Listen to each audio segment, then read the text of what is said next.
Something drew you here. Something older than chance, quieter than coincidence. That pull you felt, that gentle stirring that would not leave you alone, that was me. I was the one calling. I have been calling for a long time. Before the foundations of the world were laid, I saw this moment. I saw the road you would walk. I saw the valleys that would take your breath away and the mountains that would seem impossible to climb. I saw every wrong turn and every long detour, and I made sure that through all of it, through every winding, painful, confusing mile of it, you would arrive right here. This moment was written in eternity, and you are exactly where you are supposed to be. I need you to hear something today. Not with the part of you that analyzes and debates, not with the part of you that has been disappointed before and learned to hold hope at a distance.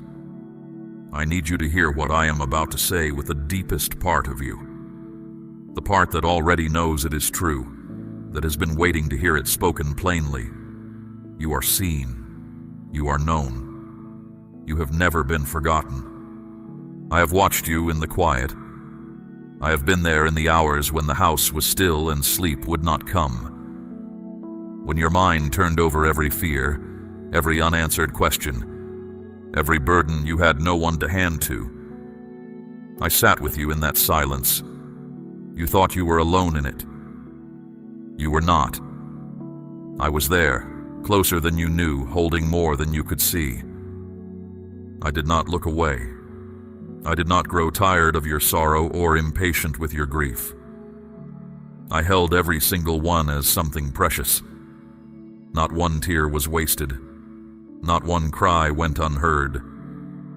You have never prayed into an empty room. Every word you ever sent toward heaven reached me, and every word mattered. I saw you give when you'd almost nothing left. I saw you hold yourself together in public when you were falling apart in private. I watched you push through days that should have finished you. I watched you protect those you love, even when no one was protecting you. I witnessed the strength it took to keep believing when the evidence around you seemed to say that believing was foolish. I saw all of it. Not one moment has escaped my attention. I saw the betrayals that broke something in you. I watched the ones you trusted the most become the source of your deepest wounds. I witnessed how your kindness was used against you, how your loyalty was mistaken for weakness, how the people who should have covered you became the ones who exposed you to the cold. I watched you carry that pain quietly, refusing to become bitter, choosing to keep your heart open even when every instinct said to close it. That was not weakness. That was one of the most courageous things I have ever watched a person do. There were mornings you did not want to rise. There were seasons you prayed the same prayers so many times they began to feel worn, like cloth that has been washed until it grows thin. You wondered if your faith was enough. You wondered if the silence from heaven meant the answer was no. My child, the silence was never no. The silence was not even silence. It was the sound of deep work being done in places you could not see. Every moment you held on when you wanted to let go, something in you grew stronger. Every time you chose trust when doubt would have been easier, something in you was being shaped for a purpose greater than anything you had asked me for. You were not forgotten in the waiting. A seed buried deep in dark soil cannot see the sun. It cannot feel the warmth of the season changing above it. It simply receives what I send down into the ground and grows. That is what was happening in your life during the long, quiet, seemingly fruitless stretch. You were growing, deeper than you knew, stronger than you felt. There were nights you asked me why it was taking so long, why others seemed to move forward while you stayed still, why the door kept closing just when it seemed about to open. I heard every one of those questions. I want you to know they were never impertinent. They were honest. And I love your honesty. You were not demanding more than I could give. You were reaching for what I had already promised. That kind of faith, the kind that keeps reaching even through the confusion, is not a small thing to me. And now something has changed. The season has turned. I cannot tell you the exact moment it shifted, but I can tell you that it did. Something is different now. You can feel it even if you cannot name it. There is a stirring that was not there before, a sense that the ground beneath your life is moving again, that something long dormant is beginning to wake. That is not imagination. That is confirmation. What is coming is not a small improvement on what you have known. It is the fullness of everything I promised. And I do not break my promises. Declare your Amen if you believe God has been with you through every season of your life. Now I need to tell you something that is going to reframe everything you have been through. Something that will change the way you look at the hardest seasons of your life. Because there is something that has been happening in the unseen realm. Something you did not fully understand while you were in the middle of it. The enemy has been terrified of you. Not cautious, not slightly concerned. Terrified. He has known things about you that you forgot about yourself. He has seen the anointing placed on your life, the calling, the assignment, the weight of purpose that was written over you before you took your first breath. He has watched heaven's investment in you, and he has known that when you finally step into the fullness of who I created you to be, something extraordinary will happen. Chains will break. Hearts will open. Lives will change. What I have placed in you carries the power to reach far beyond you. That is why he fought you so hard. He did not come against you because you were weak. He came against you because you were powerful. He did not oppose you because you were insignificant.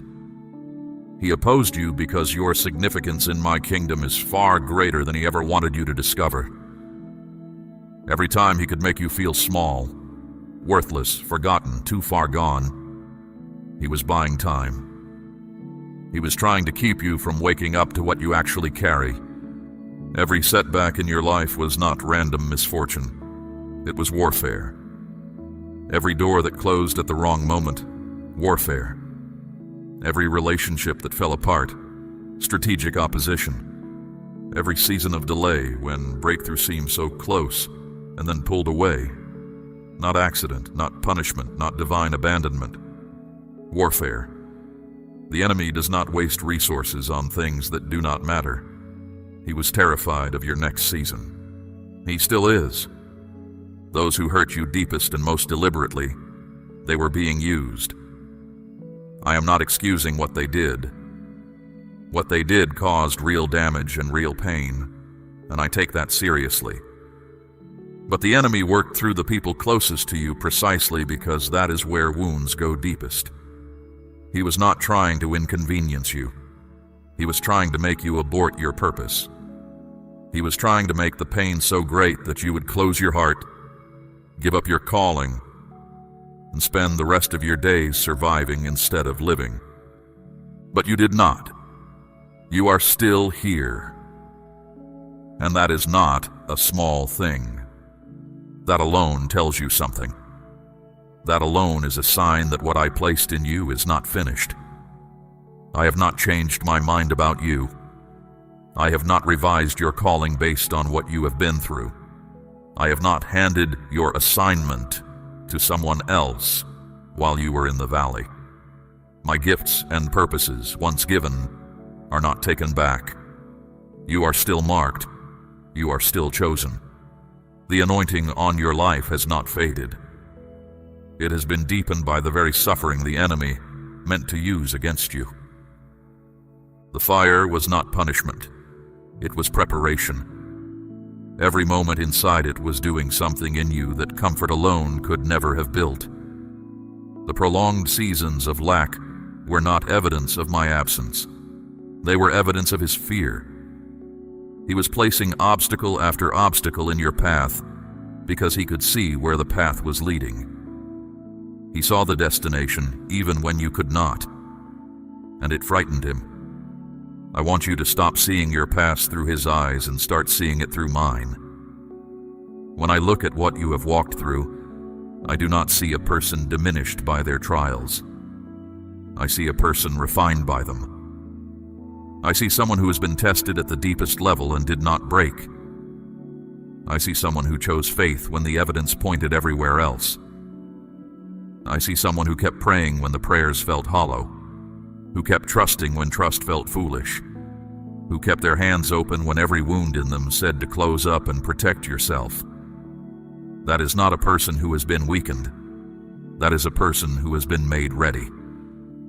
And now I am telling you, his time of opposition in this season is over. The window he was trying to close is opening. The momentum he was trying to stop is building.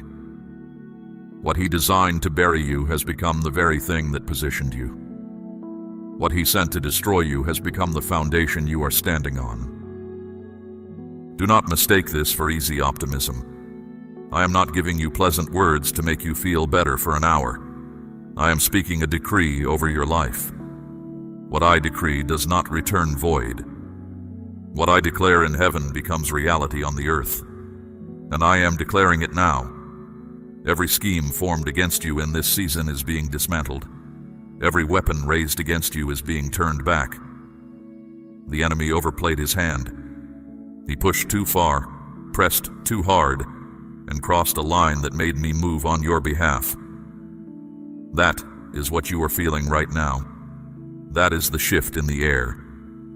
That is me moving. I know that you have come through this carrying wounds. I know the weariness in your bones is real. The places where trust was broken are real.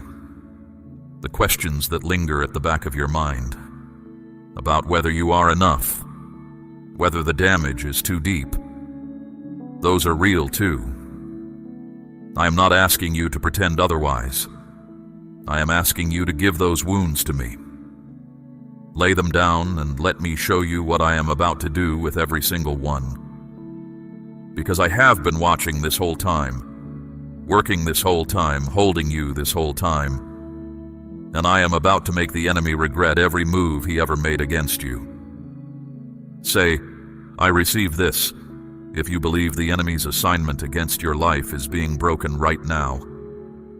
There are lies you have been living under, whispers that have been running so long in the background of your thinking that they began to feel like truth.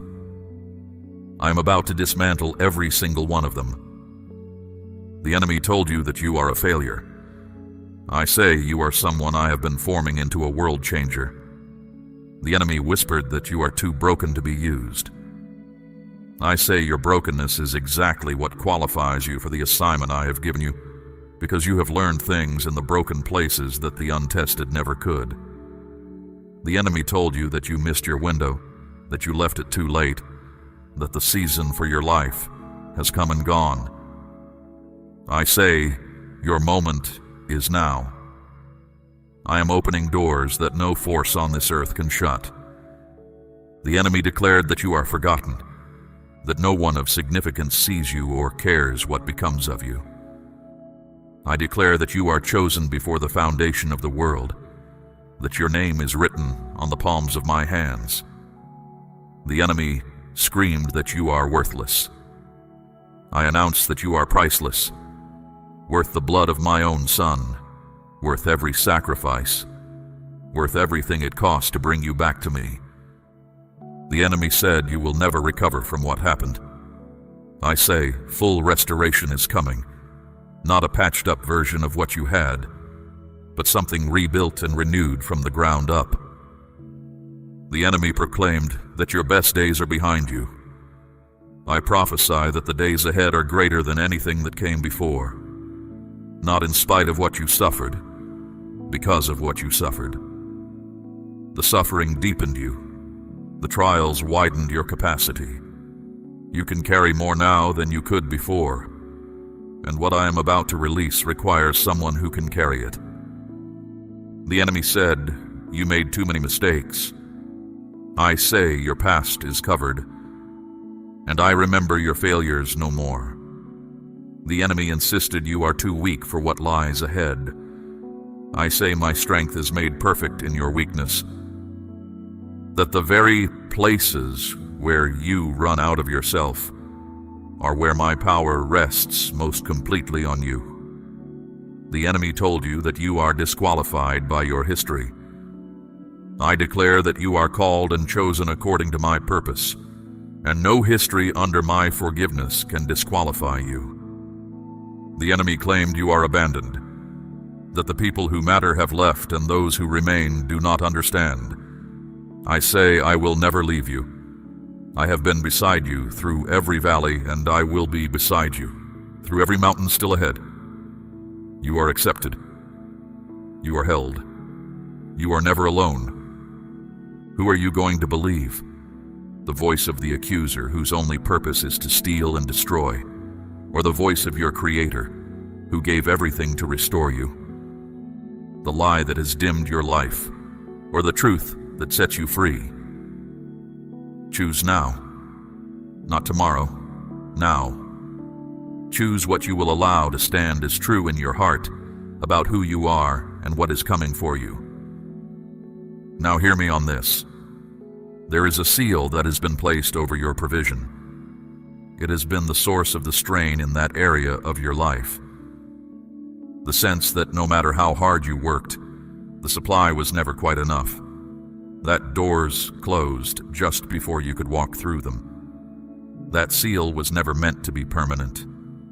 I allowed it as a testing season, to see if you would keep trusting me when nothing seemed to be working, to see if your faith was real or only present when conditions were easy. You passed. You did not do it perfectly. You wavered. You had your moments of doubt, but you did not abandon your faith. You did not close your hands. You did not walk away.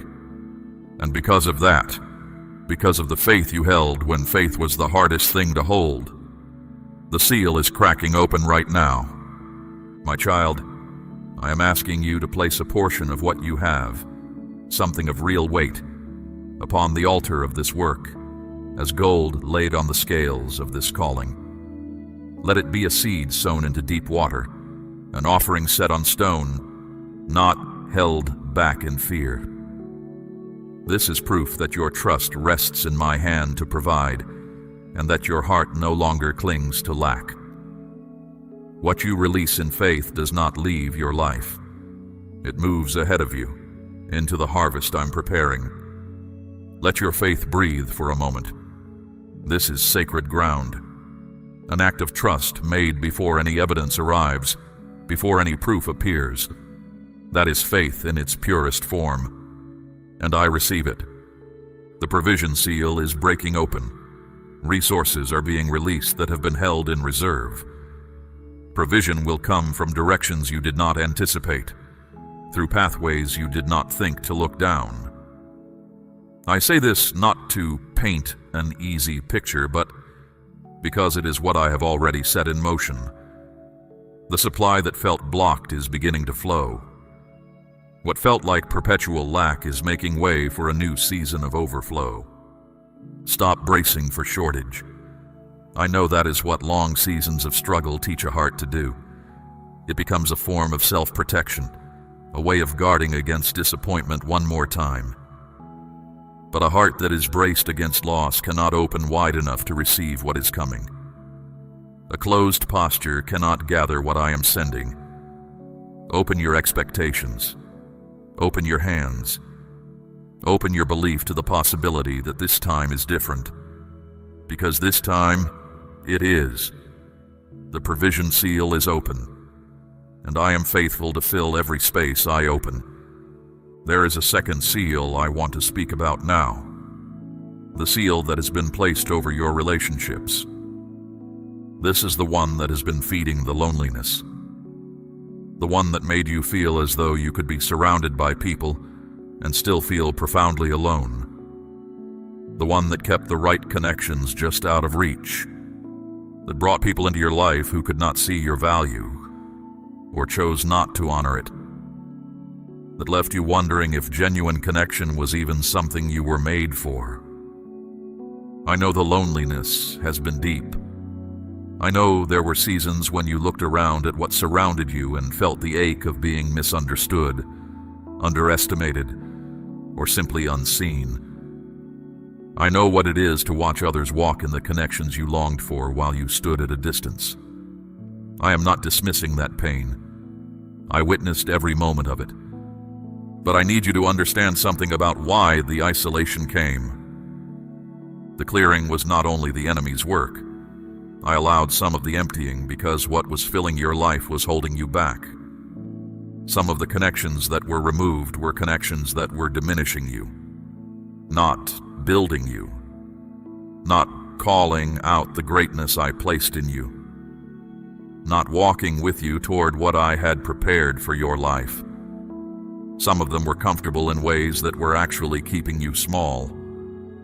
You had outgrown certain relationships, but the security of the familiar made it impossible to move forward. So I cleared space, not to wound you, to make room. What I am sending into your life now cannot arrive until the space is prepared. You cannot put new wine into old wineskins. The connections I have been holding in preparation for you, the ones who will recognize the anointing on your life, who will open doors you could not open for yourself, who will stand beside you without needing to reduce you in order to feel secure. They cannot enter a life where there is no room for them. The clearing hurt. I know it did, but it was preparation, not punishment. People are being sent from places you would not think to look. They are already in motion. A mentor who carries keys to your next level is being positioned by an arrangement you did not orchestrate. A partner who understands your purpose is on the way. Someone who will look at you and immediately recognize what you carry. They are coming. These are not random meetings. These are encounters designed in eternity and timed to the hour. When they arrive, you will know. Something in your spirit will recognize the divine fingerprint on the introduction. These connections will be different from what you have experienced before. They will not take more than they give. They will not shrink in the presence of your gifts. They will not compete with your calling or resent your growth. They will call it out. They will press you further into what I have placed in you. They will see in you what I have always seen, and they will refuse to let you settle for less. That is the nature of the divine connections I am sending. They do not flatter, they build. They do not accommodate your weaknesses. They help you grow past them. When you encounter them, hold on. They are rare. They are intentional. They are from me. I'm also speaking about restoration. Not every broken relationship will be restored. Not all of them should be, and I will give you wisdom to know the difference. But some of the severed connections that still carry weight in your heart, the ones where grief, not relief, rises when you think of them, some of those are not over. Reconciliation is coming in those places. An apology is on its way from someone you had stopped expecting to hear it from. A conversation is coming that will change the way you understand what happened. Some bridges you thought were permanently burned are being rebuilt by my hand. I know you have been careful with your heart since the last time it was broken. I know the walls went up for good reason. I am not asking you to pull them down recklessly or to trust those who have not earned it. I am asking you to trust me. Trust that I can bring the right people through every wall you have built. Trust that I can restore what genuine divine purpose holds together. Trust that the deep hunger you carry for real community, for relationships where you can be fully known and still fully loved, is not you asking for too much. It is evidence that I made you for it. I do not create longings without the capacity to fulfill them. I do not make a heart that aches for belonging and then leave that ache permanently unanswered. The longing is there because the fulfillment is coming. The ache is there because the answer is real. You were not made for isolation. You were made for deep, rooted, faithful connection. The kind that sharpens you, that holds you accountable with gentleness, that speaks to what I placed in you without envy. That connection is being released now. The seal over your relationships is breaking. The isolation is not your permanent address. It was a chapter, a long, costly, necessary chapter, and the chapter is closing. When someone new crosses your path in this season, do not be so armored against disappointment that you miss a divine appointment. Pay attention in the unexpected places. A conversation that goes deeper than the surface. A person whose words land exactly where you needed them to. A connection that feels strangely familiar, even though it is new. Those are not coincidences. I am in those moments. I am the one arranging them. Watch for the introductions I am making in your life. They are not by chance, they are by design. Now we come to the third seal, and this one is the deepest. This is the seal over your purpose. It is the one that has kept you in a long holding pattern, circling the same territory, feeling the restlessness of someone who knows they were built for more, but cannot seem to find the door that leads there. This is the seal behind the nagging sense that something is missing, not from your circumstances, but from your life at its core. The quiet dissatisfaction that followed you even into seasons when things were relatively fine on the outside. That dissatisfaction was not ingratitude. It was a signal. I put it there. I designed you with a longing for your true calling, and that longing does not go quiet just because life gets busy or comfortable. It stays. It persists. It presses against the ordinary until you pay attention. If you have been feeling it, that is not a problem to manage. That is a call to answer. You were made for a specific assignment, not a general one. A specific one. I did not create you and then release you into the world with a vague hope that something meaningful might find you. I gave you gifts that point in a particular direction. I gave you a history that prepared you for a particular work. I gave you passions that light up when you move toward certain things and grow dim when you move away. I gave you a capacity for certain kinds of pain, the kind that breaks you open instead of just breaking you, the kind that makes you able to sit with others who are suffering what you once survived. All of that is intentional. All of it is pointing somewhere. The seal over your purpose was placed there in part because of timing, and in part because of fear.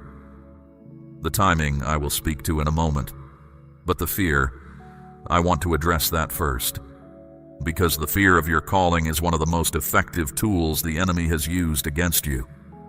The fear took many shapes.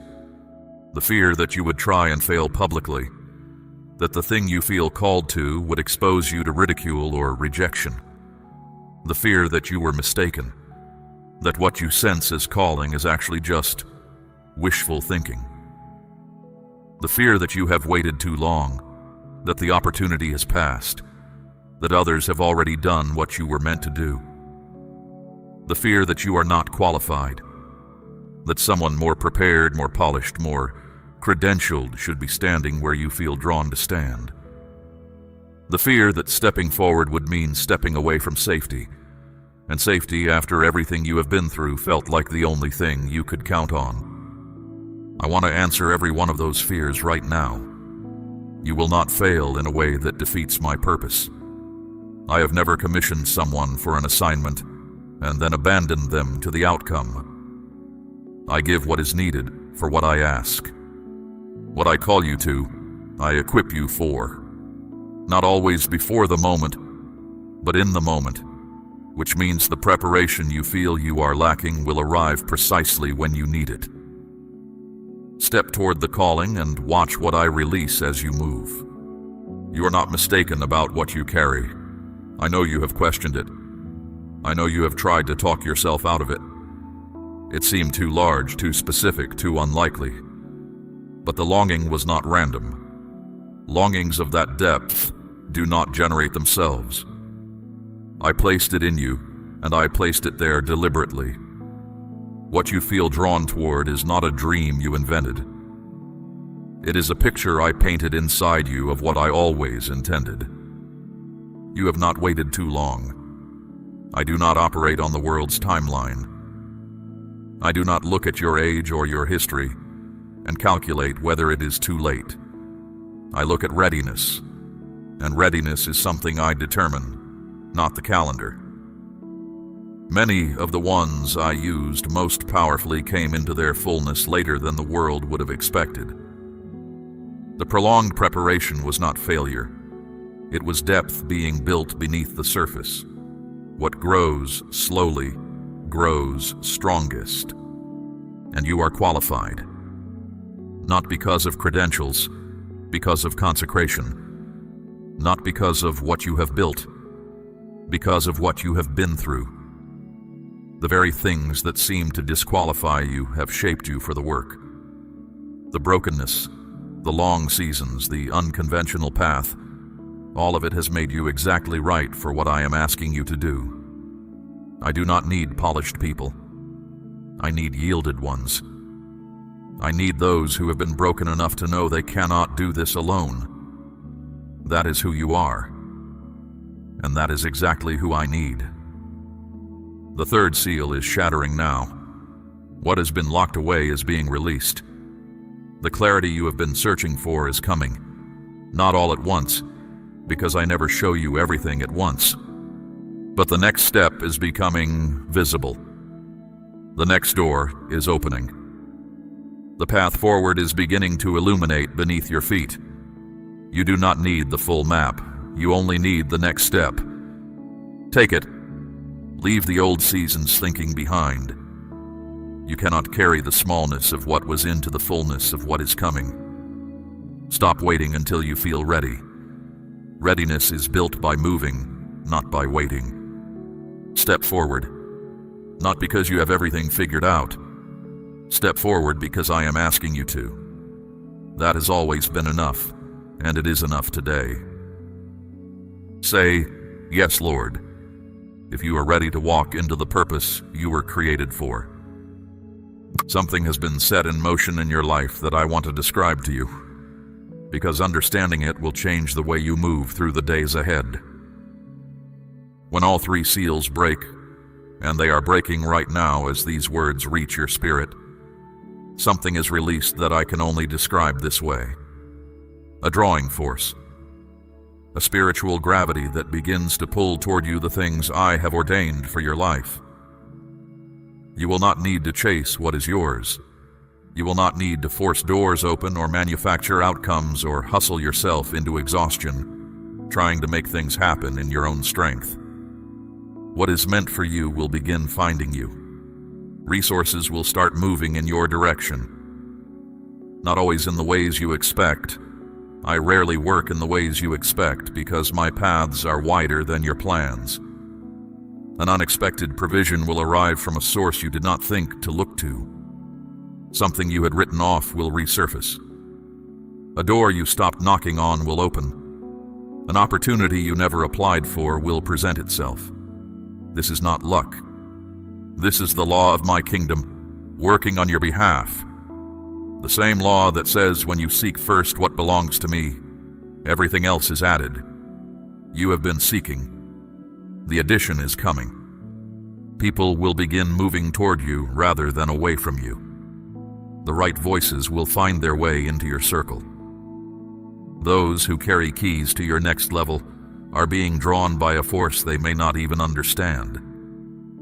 They will simply sense that they need to know you, that something in them recognizes something in you.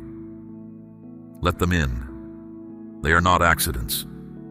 When the right connection arrives wearing the face of a coincidence, know that I arrange the meeting. Nothing in this season is random. Everything that finds you is being sent. Favor will begin opening what opposition closed. Systems and structures that seem to work against you will shift. People who overlooked you will suddenly see you clearly. Processes that dragged and stalled will move forward. The ground that was hard beneath your feet is softening. What was resistant is becoming cooperative. Favor is not something you earn. It is something I grant, and I am granting it over your life right now in measure you have not experienced before. But I need to warn you about something. When this shift begins, the opposition does not immediately retreat.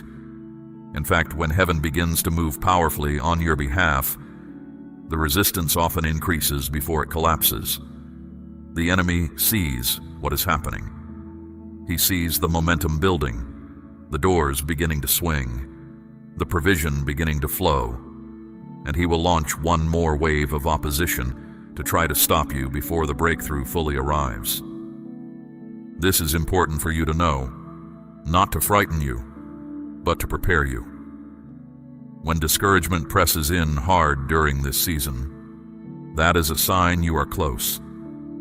When the voices of doubt get louder just as the path seems to be clearing, that is not evidence that you were wrong. That is confirmation that you are right. The enemy only attacks what threatens him. If he is turning up the pressure, it is because he can see what you cannot yet see from where you're standing. He can see where this is heading, and it terrifies him. Do not let him redirect your attention from what I am doing to what he is attempting. Keep your eyes fixed on me. Keep your mouth speaking what I have declared, not what circumstances seem to suggest. This matters more than you may realize. Your words carry weight in the Spirit. What you declare over your own life either cooperates with what I am releasing or works against it. If you keep declaring what the enemy has whispered, nothing ever changes. I will never get ahead. The door is always going to stay shut. You are agreeing with him, and you are pushing away what I am trying to send. Change your declarations. Not because speaking words is a formula or a magic ritual, but because your words reveal your faith, and your faith determines how fully you receive what I am releasing. Speak what you want to arrive, not what you fear is true. Speak provision. Speak purpose. Speak connection. Speak health. Speak peace restored. Let your mouth align with what heaven has already established over your life. There is something else I want to say about how you carry yourself in this season. Walk with the dignity of someone who is deeply loved by the God who made everything. Not in pride, in settled confidence. The world has a way of measuring people by their visible outcomes, by what they have accumulated or achieved or proven yet. But I do not measure you that way. I measure you by what I placed in you and by your faithfulness to it. And by that measure, you are already rich. Stay expectant. That word, expectant, is a posture, not just a feeling. It means you wake up each morning prepared to receive. You go through your day watching for what I am doing. You do not dismiss small signs as unimportant. You do not overlook a confirmation because you were looking for something larger. You live with the active awareness that I am moving in your situation, that my hand is on your life, that what I said is true even before you can see the evidence. Many people miss their breakthrough not because it did not come, but because they had stopped watching for it. They had lowered their expectations after too many disappointments. And when the thing they had been praying for arrived, it came in a shape they were not expecting, and they walked past it. Do not let that be you. Keep your heart open. Keep your eyes watching. The breakthrough may not arrive as you imagined, but it will arrive. And when it does, you will know. There is something I want you to understand about this new season that will protect you from unnecessary discouragement. Growth does not always look like growth while it is happening. A tree in winter looks dead. The leaves are gone. The branches are bare. Nothing visible is moving. But beneath the ground, the roots are still active, drawing strength, pressing deeper. What looks like stillness is often the most vital work. In the same way, there will be moments in what is coming where you will question whether anything is really changing. In those moments, trust the roots. Trust the work happening beneath what you can see. Things are moving. The season is shifting. Just because the fruit has not appeared does not mean the tree is not alive and growing. There is one more thing I want to speak over you before we close. And it may be the thing you needed most of all. Healing. Not just healing in one area. Healing across the full landscape of your life. I am speaking about the body that has been telling you something is wrong. I am speaking about the weariness that has gone so deep. It is not just tiredness, but something heavier. A kind of depletion that sleep alone cannot fix. I am speaking about the grief that has been sitting quietly in the background of your days, like a shadow you have learned to live around. I am speaking about the wound that is not fully closed, the one you think about when you are still, the one that aches when something brushes close to it. I am speaking about healing for all of it. I am the God who heals. Not was, am. What I did in every age, I am still doing. The same power that has ever restored a broken body or a broken heart is fully active, fully present, fully available to you right now. I have not limited what I am willing to do in your life. I have not decided that your situation is too complicated or your need too large. There is no ceiling on my ability to heal, and there is no distance too great for my power to reach. Healing virtue is moving through your life right now, not because you earned it, but because I love you, and love does not leave its own in brokenness when it has the power to restore. The physical condition that has been troubling you is not beyond me. I made your body. I know every part of it, every function, every system, every place where something has gone wrong. And I am moving in those places now. Restoration is flowing into what was damaged. Strength is being returned to what was depleted. What the long season stole from you physically is being rebuilt by my hand. And the healing I am releasing is not only for your body, it is for the parts of you that pain has bent out of shape over the years. The part of you that learned to expect the worst because hope had let you down too many times. The part of you that stopped fully feeling things because feeling them was too costly. The part of you that wanted to trust but built walls instead, because the last time you trusted someone it cost you dearly. I'm healing those parts, gently, not by force. You cannot be forced into openness, but steadily as you allow me in, as you keep giving me the places that hurt instead of hiding them away. Steadily and surely I'm making you whole. I want to say something specific about the peace that has been missing. There is a particular kind of peace, a deep settledness that lives below the surface of circumstances, that holds you even when everything around you is in motion, that I designed you to carry. It is the peace that passes understanding, the peace that the world did not give you and the world cannot take from you. That peace has been robbed by the long seasons of strain and uncertainty. I am restoring it. You will begin to feel it returning, not as the absence of trouble, but as a quiet certainty beneath the trouble. An anchor that holds even when the water is rough. That is what is coming back to you. There is joy that has been buried under the weight of too many hard seasons. I am reaching for it. Not the performed kind, not the smile that covers what is still breaking underneath, but real joy.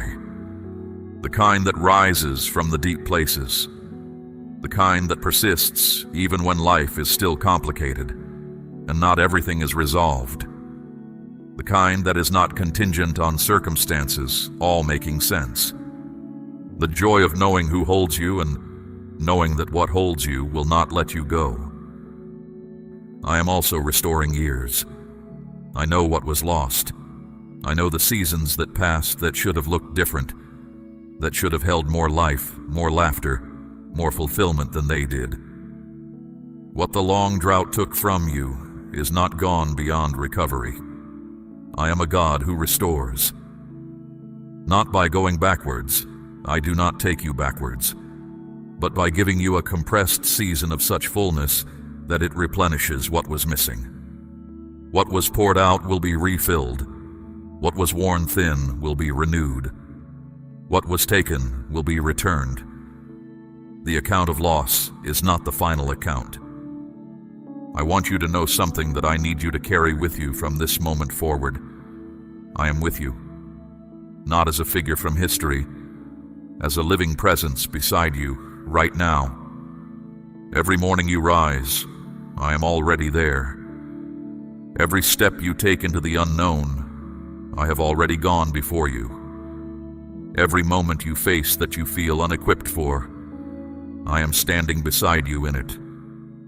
There is not a room you will ever walk into, not a conversation you will ever face, not a decision you will ever make alone. I am in all of it. There will be days ahead when this season will be tested. Old fears will knock at the door of your thoughts. The voice of discouragement will try to make you forget what has been declared here. In those moments, come back to what you know, not what you feel in the moment. What you know. You know that I am faithful. You know that my promises are not empty. You know that I carried you through everything before, and what carried you through before is still here, still holding, still faithful. You are more than a conqueror, not in your own strength, but in mine. You do not need to manufacture courage. You do not need to pretend the road ahead is effortless.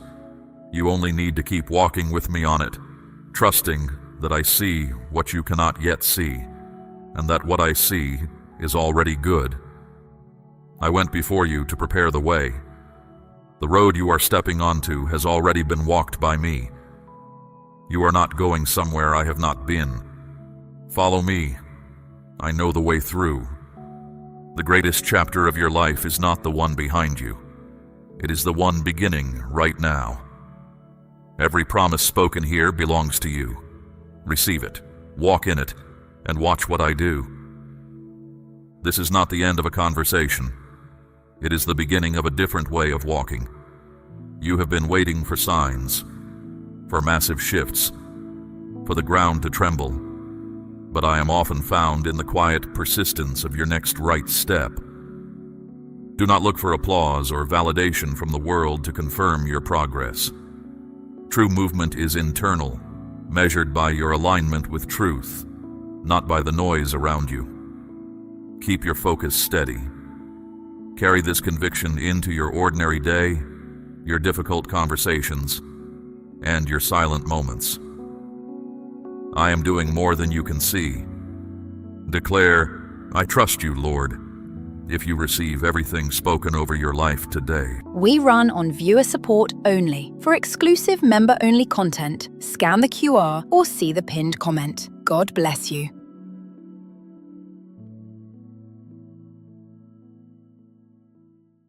My child, your response to this moment will shape what happens next.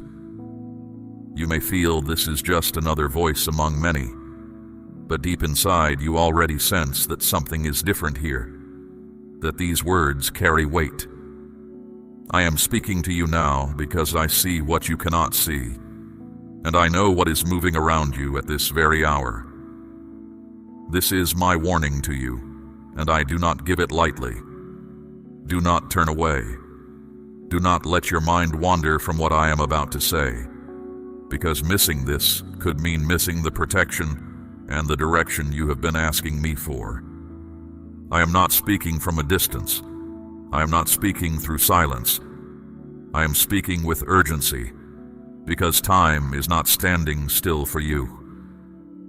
There is something forming ahead of you, something that could bring pain if you walk into it unaware. Hear me clearly. I am not here to frighten you. I am here to guard you. And sometimes guarding you means saying hard things plainly. You have been ignoring small signs, quiet nudges, moments that were meant to slow you down. Every time you felt that something was not right, that was me, reaching for you, turning you gently away from what could harm you. But you kept moving. You told yourself it would pass. You told yourself you would deal with it later. I am telling you now, with all the love I hold for you, that later has arrived. Listen closely, because what you come to understand in these next moments can spare you from a regret that would follow you for years. I have been gentle with you before. I have whispered. I have waited. But a father who sees his child walking toward a cliff does not keep whispering. He raises his voice. That is why my voice feels strong right now. I am pressing through every distraction that fights for your attention, because you matter too much for me to stay quiet.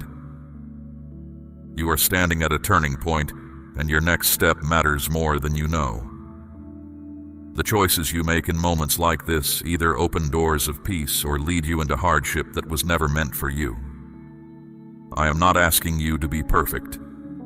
I am asking you to be awake. You have been strong for so long, carrying heavy things quietly, telling no one. But true strength also knows when to stop, be still, and receive direction. This is that moment.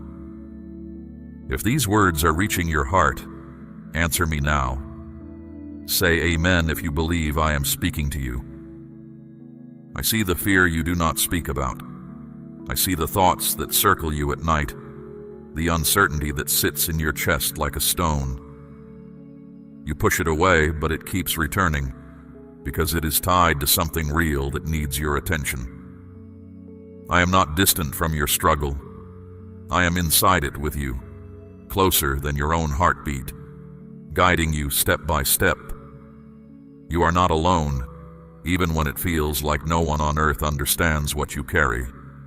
What is coming is not meant to destroy you, but it will test you if you walk into it unprepared. That is why I am speaking so clearly now. Awareness is where preparation begins. When you can see what is ahead, you gain the power to respond instead of react. I did not make you weak. I placed strength inside you long ago, and now I am calling you to use it wisely. There are people around you, situations before you, and decisions waiting on you that require careful attention. Not everything that looks good is meant for you. Not every open path is mine.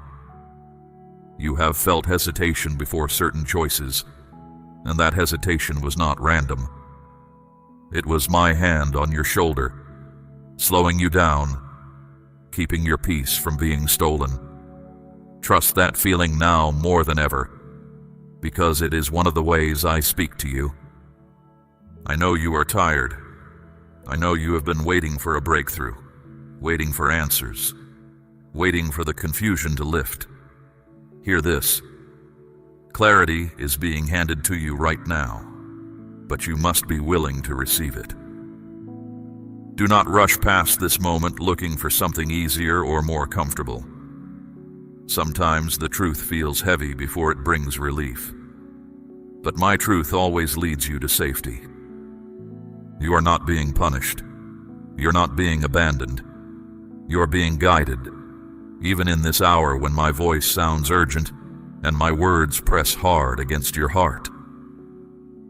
I care about what happens to you.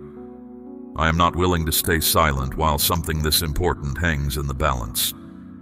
Your life carries a purpose that no one else can carry, and I refuse to watch you stumble without reaching for you one more time. There are patterns around you that have repeated themselves again and again. You have noticed them. Quietly, without telling anyone, you have counted them. And each time something felt wrong, you convinced yourself it was nothing, hoping it would correct itself on its own. My child, I tell you the truth. It will not change unless you respond differently. That is why I am calling you now with more force than before. This time cannot be treated like the other times. You are being given a chance to break what has been quietly building against you. Not many pause long enough to hear this. You did. That is not an accident, and it is not a small thing. You are here because I interrupted your path on purpose, because the next few steps of your life are too important to leave to chance. So stay with me now. Let the noise of the world fall away for these few minutes. Let your heart grow quiet enough to hear what I am about to show you. I will name the danger. I will show you the way through it. And I will remind you of who you are, because you have forgotten your strength in the fog of these last seasons. It never left you. I never left you. Keep listening, for what comes next concerns the very thing you have been praying about in secret. Now let me show you what I have been protecting you from, so you understand why my warning came with such force. There is a pattern that has been forming around your life. It has worn different faces, different situations, different people, different decisions, but the root of it is the same. You have been stepping into things too quickly, trusting too easily, saying yes before your spirit finished speaking. This is not because you are careless. It is because your heart is open and your intentions are good. But not everything around you carries the same goodness, and that is where the danger begins. The step you were about to take was tied to that same pattern. It was not just another small choice. It was a doorway, and behind that doorway waited the same pain you have already tasted, wearing new clothing. You would have found yourself asking the question you have asked before. Why does this keep happening to me? Why do things begin so well and end in loss? I am breaking that cycle for you right now.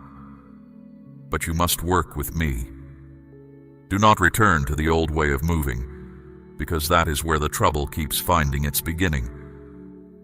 There is also a voice near you that has not been honest with you. It may come through someone close, or through a situation that looks harmless on the surface, but it carries hidden weight. You have felt moments of doubt about it, moments when something did not sit right in your spirit. You pushed those feelings aside because you did not want to seem difficult, because you wanted to keep the peace. I am telling you now that those feelings were not suspicion. They were warnings. They were mine. You have been trying so hard not to cause trouble, not to ask hard questions, not to disappoint anyone. And in doing so, you have allowed things into your life that should have been stopped at the door. This is where I need you to grow stronger. Not in anger, in clarity. You are allowed to step back. You are allowed to say no. You are allowed to wait before agreeing. That does not make you unkind. It makes you wise, and wisdom is armor. Understand this and hold it close. Not every opportunity is a blessing, even when it arrives dressed as one. Some things come wrapped in promise but carry consequences you cannot see until you're already inside them. That is why you must not rush, no matter how urgent something appears. If a thing is truly from me, it will not demand that you silence your inner warning. It will not push you to act before you have peace. I never lead through pressure. I never guide through panic. Anything that stampedes you is not carrying my voice. So test what stands before you. Think of the choice you were about to make, the direction you were leaning toward. When you hold it in your mind, do you feel peace, or do you feel a tightness, a hurry, a quiet dread you keep explaining away? That difference matters more than logic. It matters more than how things appear. It matters more than what others are telling you. Peace is one of the clearest signals I give you. And when peace is absent, something is out of place. I also see the deeper reason you have been rushing. You feel behind. You look at where you thought you would be by now, and the distance between that picture and your life has made you run. But hear me, you are not late. The paths I closed to you were not rejection. They were rescue. Some of the delays you have cursed in the dark were the very things that kept you from ruin. You could not see it then. I am showing you now. There is a fork in the road just ahead of you. One direction looks easier, faster, more comfortable. It promises quick relief, but it carries hidden costs that would unfold slowly. The kind of loss you would not notice until it had already taken root. The other direction feels slower and less certain, but it holds peace that lasts and ground that will not crumble beneath you. You were leaning toward the first path without knowing its weight. That is why I stepped in front of you when I did. And hear this about the loss I am turning you from. It would not have come as one great crash. It would have come quietly, a little at a time. It would have drained your peace, your confidence, your sense of direction, so slowly that you would have adjusted to it. You would have called it normal. You would have woken one day far from where you were meant to stand, unsure of how you drifted there. I intervened before it began because prevention is always kinder than repair. You have rebuilt before. I watched you do it. I saw the effort it demanded, the weight you carried, the long nights it took to find yourself again. I have not forgotten what that cost you, and I am not willing to watch you pay that price again when it can be avoided. This warning exists because I remember, even when you try to forget. So here is what I ask of you now. Slow your steps. Guard your yes. Question what hurries you. Watch the voice that flatters you but leaves your spirit uneasy. And when hesitation rises in your chest before a decision, do not treat it as weakness. Treat it as my hand, holding you back from an edge you cannot see. That hesitation has already saved you more times than you know. You are not powerless in what is coming. You never were. The strength I placed in you has not gone anywhere. It has only been buried under doubt, and I am bringing it back to the surface now, where you can take hold of it. If you trust that my warning comes from love, declare it boldly. Let your amen rise to me now. Now I must speak to you about trust, because trust is the ground on which everything else I am telling you will stand or fall. You say you believe me. You say you want my guidance. But belief that lives only in words is a lamp with no oil. Trust becomes real the moment it costs you something, the moment you place what you hold into my hands and leave it there. Abraham did not learn what I could provide until he climbed the mountain. Peter did not learn what water could hold until he left the boat. You have been gripping your life tightly, my child. Your plans, your worries, your provision, all held in a closed fist. And I understand why. Lack has frightened you before. Seasons of little have taught your hands to clutch. But a closed fist cannot receive anything new. Everything I want to place in your life requires an open hand, and an open hand is the oldest language of faith. It says, I believe you are who you say you are. So today I am asking you to show me your trust, not merely to speak it. My child, I am asking you to place a portion of what you have, something of real weight, upon the altar of this work, as gold laid on the scales of this calling.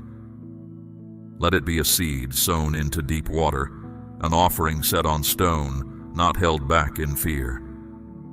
This is proof that your trust rests in my hand to provide, and that your heart no longer clings to lack. What you release in faith does not leave your life. It moves ahead of you into the harvest I am preparing. Do you remember the widow at the temple? Many gave from their abundance that day, and their coins rang loud against the box. She gave 2 small pieces, almost nothing in the eyes of men. Yet I said she gave more than all of them, because she gave from her trust and not from her surplus. I have never measured an offering by its size. I measure it by what it declares about the heart that releases it. Hers declared that she believed I would hold her tomorrow, and I did. Now let me return to the path in front of you, because there is more you must see. The danger I warned you about was never stronger than you. It only held power while you could not see it. The moment your eyes opened, its grip began to loosen. This is why awareness is among the greatest protections I have given you.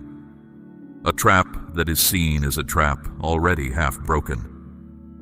What hides from the light cannot survive in it. And there is something else you must release, something that has been steering you from the shadows. It is the fear of missing out. That fear has made you say yes to things your spirit questioned. It has made you leap because you believe the door would slam shut if you pause to pray. Hear me clearly. What I have set aside for you cannot be lost because you took time to be sure. My blessings do not expire while you seek my face. Only counterfeits demand haste. Let that fear go. It has been leading you in the wrong direction for a long time, whispering that wisdom is delay and delay is loss. The opposite is true. Every time you rushed, you stumbled into seasons that took years to leave. Every time you waited on me, the way opened without you forcing it. Look back honestly and you will see this written across your own story. You are also learning to tell the difference between what feels urgent and what is truly important. The urgent shouts, the important whispers. The urgent demands an answer before nightfall. The important waits for you in the quiet place, patient as morning. I speak in the whisper far more often than in the shout, and those who learn to hear me there are rarely deceived. Elijah did not find me in the wind or the fire. He found me in the still, small voice.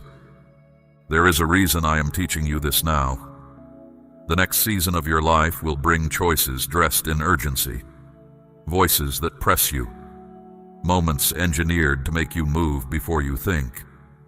If you do not learn the difference between pressure and leading, you will be pulled from the path again and again. But if you learn it, and you are learning it now, you will walk through crowded rooms of noise and hear only me. I also want you to notice what has been happening within you, even as you listen. The heaviness you carried when you began has started to shift. That is not your imagination. That is what happens when truth enters a heart that is ready. Confusion cannot remain where clarity has been welcomed. Fear cannot keep its seat when faith stands up. You came to this moment burdened, and you will leave it lighter, not because your circumstances changed in these few minutes, but because you did. Hold on to what you are receiving here.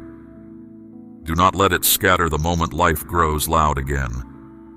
The seed that falls on the path is snatched away, but the seed that falls on good soil takes root and multiplies. Be the good soil. Guard what is being planted in you at this hour. Water it with prayer, and return to it when the world tries to convince you it never happened. For I am not finished with you. What I have shown you so far is the danger in the doorway. What comes next is the releasing, the letting go that will empty your hands so I can fill them. This part will ask more of you, but you are ready for it now in a way you were not ready an hour ago. Stay with me and do not fear what I ask you to lay down, for I never ask my children to release anything except to give them something greater. Now we come to the releasing, and I will not pretend this part is easy. There are things in your life that have reached their end, even if you have not accepted it yet. You have held on to them because they were familiar, not because they were right. Familiar can feel like safety, but familiar can also be a cage with the door standing open and you pacing inside it out of habit. I am asking you to look with honest eyes at what you have been carrying and to ask a simple question. Does this bring me peace? Or do I only keep it because I have carried it so long? You already know some of the answers. There is something specific that came to your mind even as I spoke. Something you have been trying to make work, hoping it would change, hoping it would become what you needed it to be. It has not changed, and deep down, beneath all the excuses you have built around it, you know it is not aligned with where you are meant to go. Holding it is creating the blockage you keep praying for me to remove. My child, sometimes I cannot move the mountain because you are the one holding it in place. Letting go is not failure. Hear that again. Letting go is not failure. It is wisdom choosing what is right over what is comfortable. When you release what I have marked for release, you are not losing. You are obeying. And obedience always makes room for what I have been waiting to give. The grain of wheat must fall to the ground before it can multiply. The old garment must come off before the new one can be worn. This is the order of things in my kingdom, and it has never worked any other way. I know your heart forms attachments deeply. I made that heart, and I love how it loves.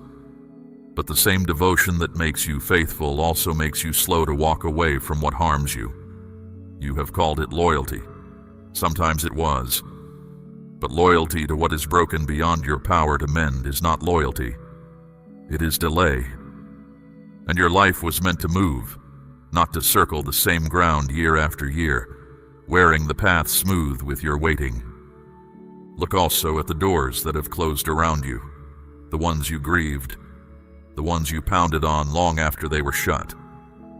I closed them, not to wound you, but to spare you. You asked me why, and heaven seemed silent, and you wondered if you had been forgotten. You were never forgotten. Some of those doors led to rooms you could not survive unchanged. What you called rejection was redirection. What you called silence was me standing between you and what you could not see behind the door. And new doors are already opening, quietly, without noise or announcement. Opportunities, connections, and moments are being arranged for you even now.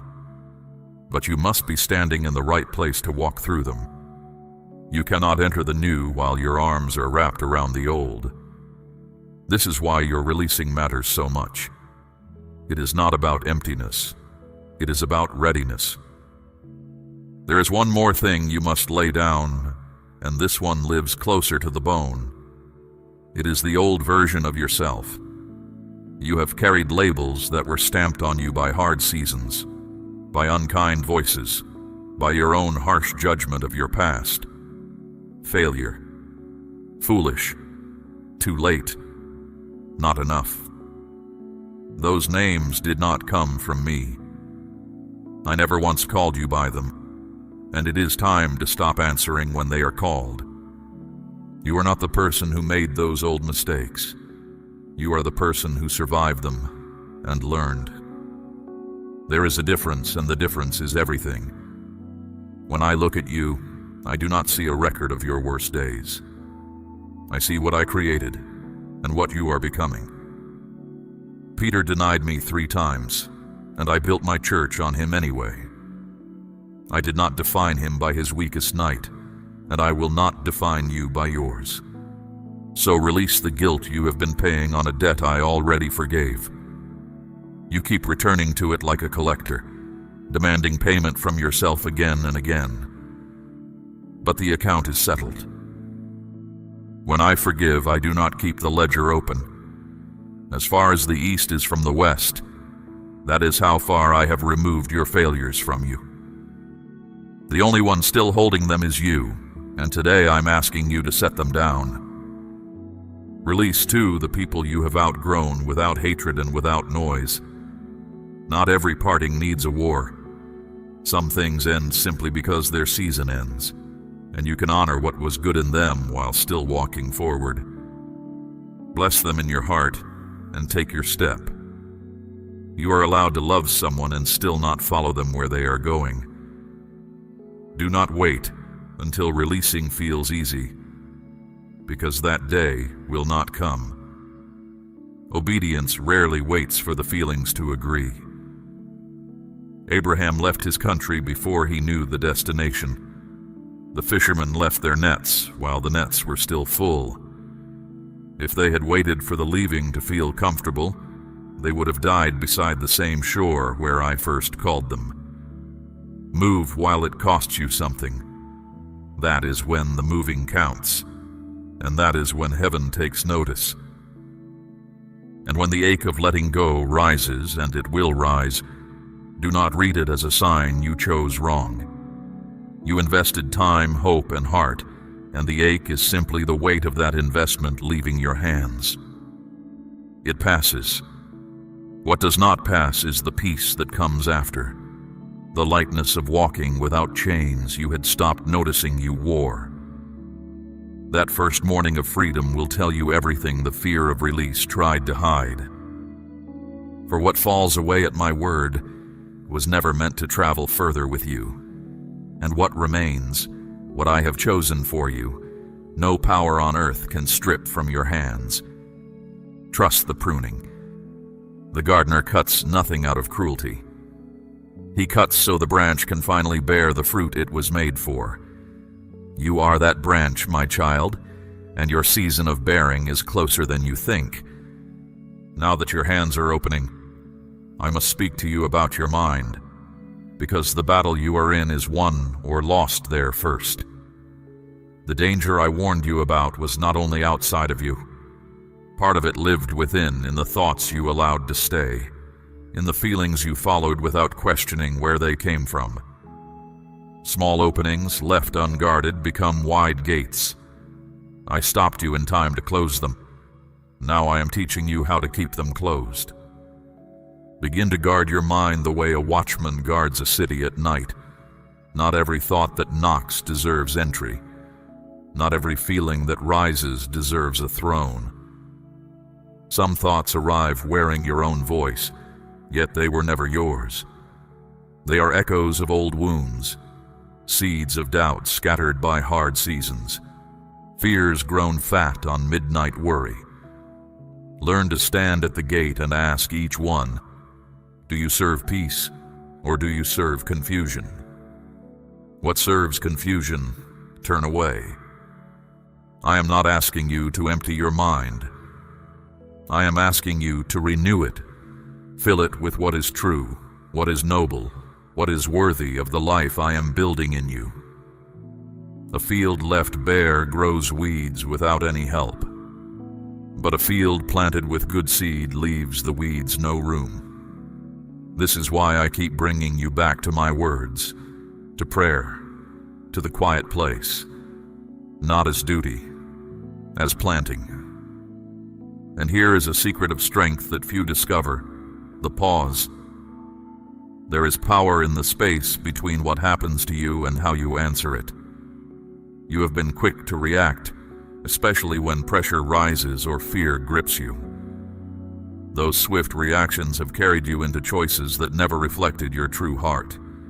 But when you pause, even for a breath, even for one prayer, you make room for me to speak before you move. That small silence is where wisdom enters.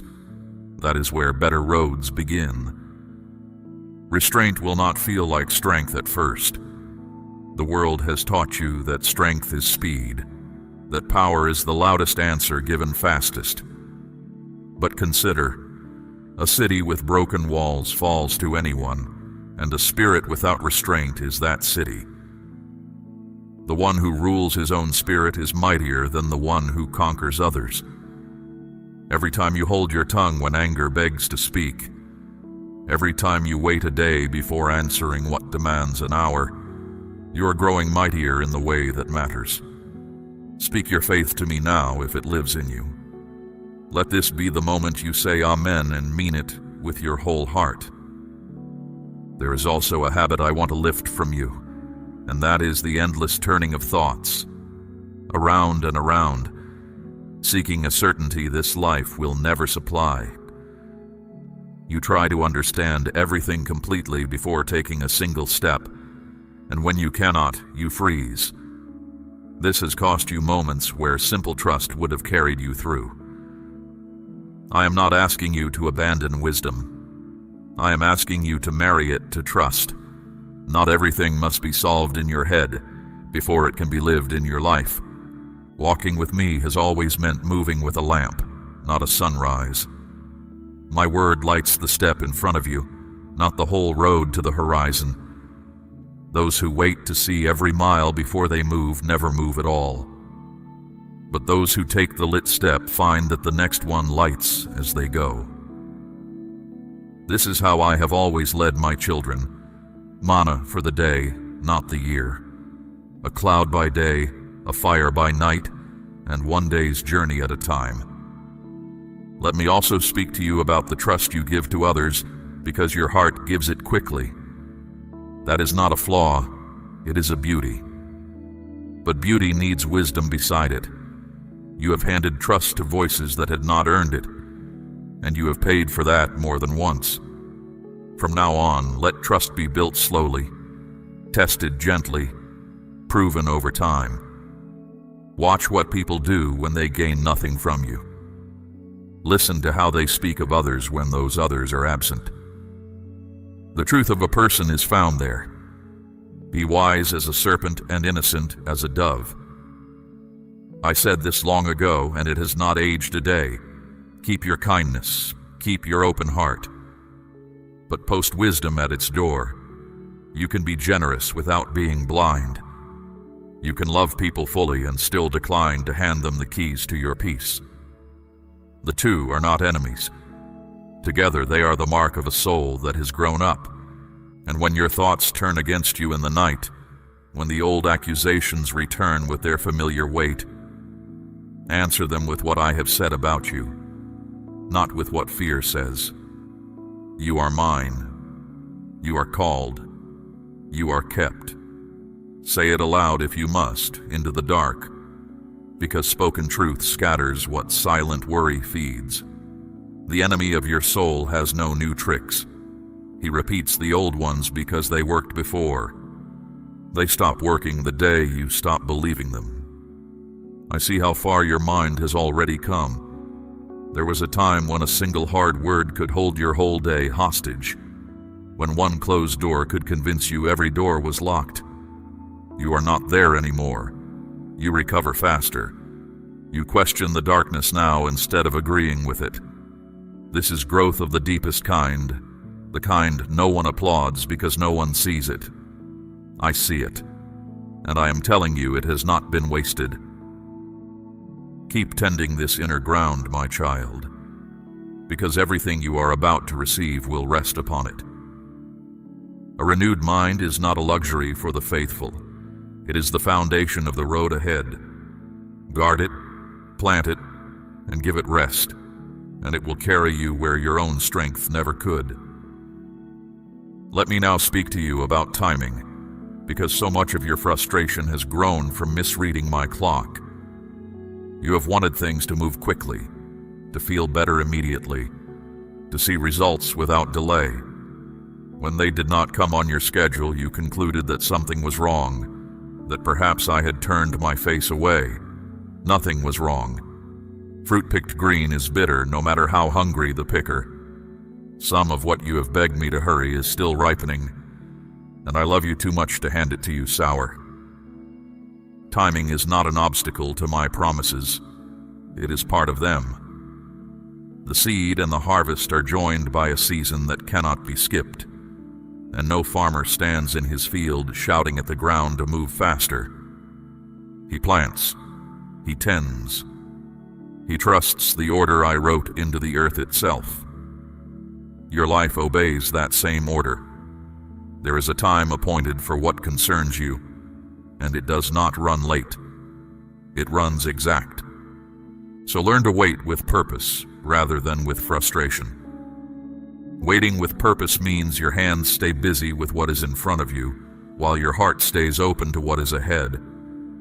It means you build, you serve, you grow, you pray, and you let tomorrow remain mine. The one who trusts does not pace the shore demanding the tide.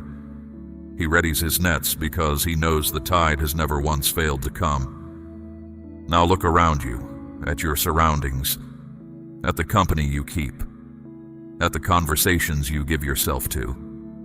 Some of them have been draining you more than you have admitted.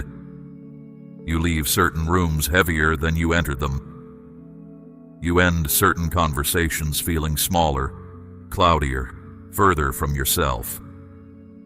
That heaviness is information. It is telling you where your peace is leaking, and you must not ignore it any longer. You are allowed to create space from what drains you. This is not rejection, and it is not anger. It is stewardship. Your peace is not endless, and where you spend it decides what you have left for what matters. When you remain too long in places that trouble your spirit, my voice becomes harder for you to hear. Not because I speak more softly, but because the noise around you grows louder. Protect the quiet in which you can find me. Guard it like the treasure it is. There is also an approval you have been seeking that you must stop chasing. You have measured too many choices by how they would look to others, by who might question you, by whose voice would grow cold if you obeyed me instead of them. My child, you cannot follow me fully while glancing sideways for permission. The fear of man is a snare, and you have felt its wire around your ankle more than once. Those who walk with me answer to me, and that answer is enough. You do not owe the watching world an explanation for every step of obedience. Sometimes the strongest choice is made quietly, without defense, without announcement. Let them wonder. Understanding may come to them later, or it may never come. And either way, your path remains your path. Noah built in the open for years while others shook their heads. The rain answered every question they ever asked him. And while you wait and release and grow quiet, know this: things are moving where you cannot see. Arrangements are being made beyond the reach of your eyes. People you have not met are being positioned. Circumstances you could never engineer are being woven together in rooms you have never entered. This is what I do in the silence that my children mistake for absence. When the pieces surface, they will look sudden to everyone but me. What is coming towards you will ask for a steadier version of you, and that steadiness is forming now in these unseen days. Notice the quiet strength that has been rising in you. It is not loud. It does not need to be. It is the strength of knowing when to act and when to be still, when to speak and when to let silence do the speaking. This kind of strength is not given in a moment. It is grown, and yours has been growing. Notice also what no longer moves you. Things that once pulled you have lost their grip. Invitations that once flattered you now pass without a ripple. Certain arguments no longer feel worth entering, and certain prizes no longer look like prizes. Do not mourn this change or mistake it for coldness. You are not losing your fire. You are learning where it belongs. This is what it looks like when a soul comes into alignment. Alignment will bring you what striving never could. It does not shove. It does not beg. It flows. the way a river flows when the stones that dammed it are lifted out. You have felt small tastes of it already, days when everything fit, when the right word came at the right time, when provision met need without panic. Those days were not luck. They were previews. They were what life feels like when you stand where I have placed you. So hold your peace through the remaining quiet, my child.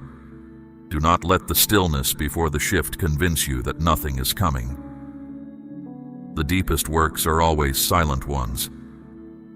Winter looks like death to everyone except the gardener, who knows exactly what April holds. I know what your April holds.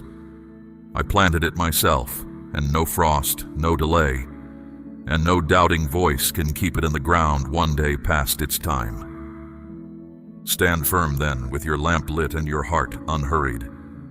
What belongs to you is already on its way, moving at the pace of my wisdom rather than your worry. And when it arrives, you will understand why it could not have come one season sooner. And you will thank me for every day I made you wait. And now, my child, we come to the walking forward, because everything I have shown you tonight was never meant to end as a feeling. Feelings fade by morning. What I have given you is meant to become a way of moving through your days, a manner of walking that stays with you long after this voice grows quiet. The urgency you felt at the beginning has done its work. It woke you. But fear was only the trumpet, never the guide. From here you walk by clarity, not by alarm. Understand what has actually happened in this hour. You did not merely hear a warning. You crossed from one way of living into another. You came in reacting, and you are leaving responding. You came in gripping, and you are leaving with open hands. You came in deaf to your own hesitations, and you are leaving with your ear tuned to them. That crossing is real, and no one can carry you back across it unless you agree to go. But hear my honesty as well. This awareness can fade if you do not tend it. Not all at once, little by little. Comfort will return, and comfort is a gentle thief. The noise will rise again, the old routines will reach for you, and one small compromise at a time, the fog can creep back in. Do not let it. What you have gained here was too costly to surrender to carelessness. Keep the watch. Keep the pause. Keep the quiet place where you and I meet. For this is a partnership, and it has always been one. I will guide you, but you must listen. I will warn you, but you must respond. I will open doors, but your feet must cross the threshold. I do not move my children like pieces on a board. I walk beside them, speak within them, and honor the choices I gave them the dignity to make. Tonight you did your part. You stayed. You heard. Now your part continues in the daylight, in the small hours, in the decisions no one will ever see. Let me tell you how I will speak to you in the days ahead, so you do not miss me. I will come as peace that settles when you consider one road and not another. I will come as the check in your spirit before a wrong yes escapes your mouth. I will come through a word that finds you twice in 1 week from 2 different directions. I will come in the still, small voice that waits beneath your noise. None of it will be loud. All of it will be me. And when you stumble, and someday you will, do not turn your stumble into a wall between us. Come to me first, not last. Do not spend a week in shame before you pray. The moment you turn, I have already turned toward you. The Father saw his Son from far off and ran. Remember that it was the Father who ran. That is who I am, and that is who I will always be to you. Your worst day cannot exhaust my mercy, and your slowest season cannot outlast my patience. Carry others gently as you go, those you love, the ones you name in the dark before sleep, the ones whose struggles you carry in prayer. They are watching how you walk even when they say nothing. You cannot make their choices for them, and I am not asking you to. Walk your path with steadiness, and let your life do the speaking. A lamp does not argue with the darkness. It simply burns, and the room changes. Do not look back at the path you almost took. You will be tempted to, in quiet moments, wondering what it might have held. Let it go completely. Lot's wife looked back at a burning city as if something there still belonged to her. Nothing there belonged to her, and nothing on that old road belongs to you. Your life is ahead of you now, on the road you chose tonight, and every glance backward is borrowed from the strength you need for forward. I want you to mark this day, not with noise, but in your heart, the way my people once stacked stones by a river so their descendants would ask what happened there. Something happened here. You were warned, and you listened. You were called, and you stayed. In the seasons ahead, when doubt comes asking whether I ever truly spoke to you, return to this stone. Touch it. Remember. It will answer the doubt for you. And now receive my blessing, for I do not send my children out with instructions only. I send them out covered. I bless the work of your hands. May it prosper in its right season. I bless your going out and your coming in. May the way be kept before you and behind you. I bless your mind with soundness, your body with strength, your sleep with peace, and your house with quiet joy. What I have blessed, no tongue can curse, and what I guard, no scheme can touch. I am not leaving when this voice falls silent. That is the last thing I need you to know, and the one I most need you to keep. My presence does not end where your hearing ends. I am with you in the morning that is coming and in every morning after it. I am with you in the room where decisions wait, in the conversation you have been dreading, in the step you will take this week that no one else knows about. I was with you before you ever heard me. I will be with you when you forget to listen. I am not a visitor in your life, my child. I am its foundation. So rise from this moment changed. Walk slower than your fear and faster than your excuses. Choose peace over pressure every time they stand in the same doorway. Release quickly, forgive completely, trust me daily, and keep your lamp filled. The road ahead of you is not empty. It is prepared. And the one who prepared it goes before you now, as he always has, making the crooked places straight. This is my word to you, spoken in love, sealed in truth, and kept by my own hand. Nothing that was said here will fall to the ground. Now stand, beloved, and answer your God. If you receive everything I have spoken over your life today, seal it now with your amen of faith. We run on viewer support only. For exclusive member-only content, scan the QR or see the pinned comment. God bless you.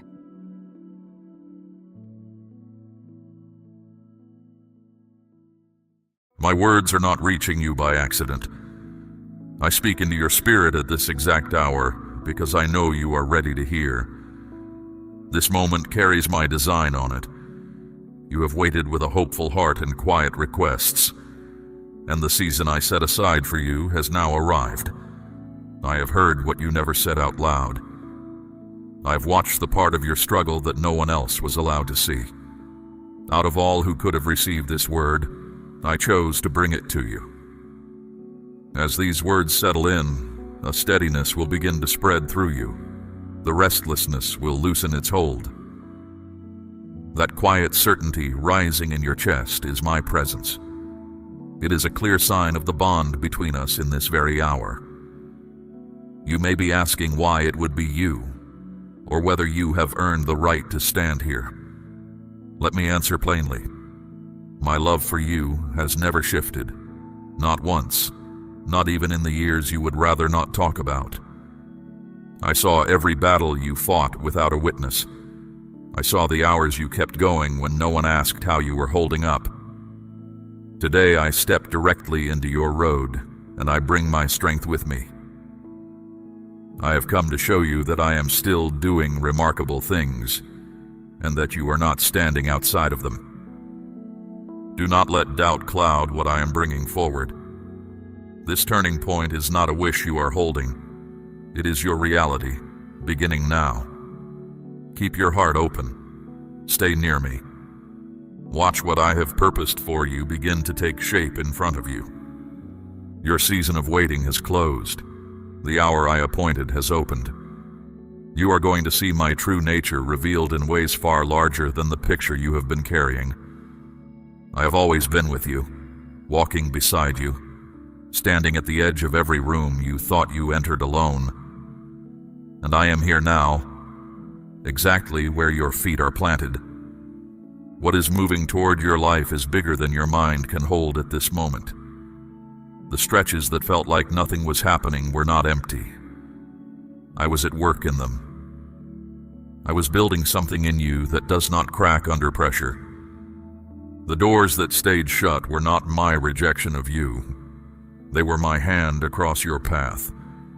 If you could see what waited on the other side of some of them, you would give thanks for every one that would not open. What I have for you is stronger. It is safer. It holds more. And now the hour has come. Do not be surprised by the calm you may feel today, a stillness that is hard to put into words. Do not question the quiet that is settling over your spirit. That is me. I am close around you at this moment. The weight you have carried for so long is beginning to lift. Things that were fastened to you are coming loose while you listen. Fear is losing its grip. Doubt is thinning out. You are stepping into something sacred that I set in motion long before you had any awareness of it. I have spoken quiet truths into you many times, even when you believed they were only your own thoughts. That was me. My voice never stopped. You simply grew used to the noise and stopped separating one sound from another. But my love never paused, and my leading never wavered. Listen carefully now. This hour is holy. Do not rush through it. Do not announce everything to everyone yet. Some sacred matters are best kept in stillness until their proper season. Let me finish what I have started before you begin to speak of it. Let this work take root in quiet ground. I am not passing through your life. I am staying. I am not handing you one favor and stepping back. I am bringing deep change. I am rearranging what needed rearranging, clearing roads, turning your direction. Later you will look back and know that no one else could have done it. Perhaps you have felt small, overlooked, set aside, but I watched your spirit grow in those quiet years. You were kept back because what is coming asks for a steady core, and I let that firmness form in you first. Others may not understand what it costs you just to keep going. They did not see the road. I did. And I honor how you stayed on it. Hear this clearly. What I am bringing will ask for your full trust. It will ask for quiet thought. Not everyone around you will celebrate what I am about to do. Not everyone will understand it. That is acceptable. You are not walking this road for the approval of people. You are walking it with me. You may still feel unsure. You may be wondering whether this truly points at you. My answer is simple. Yes, it does. This is your appointed hour. This is your turning point. The long season of barely getting by is closing behind you, and a season of favor is opening in front of you. New openings are showing themselves. Answers are becoming clear. Help is being provided, and nothing can hold it back. Not your past, not your mistakes. I have spoken it, and what I speak always stands.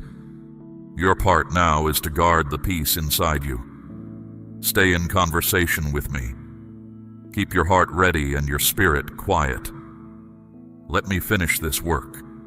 Do not run ahead of it. Do not try to force what I am showing you into being. This is not something you have to chase down. It is something I am carrying to you. You have hauled weights that were never assigned to you. You have kept a steady face on so that others would not worry.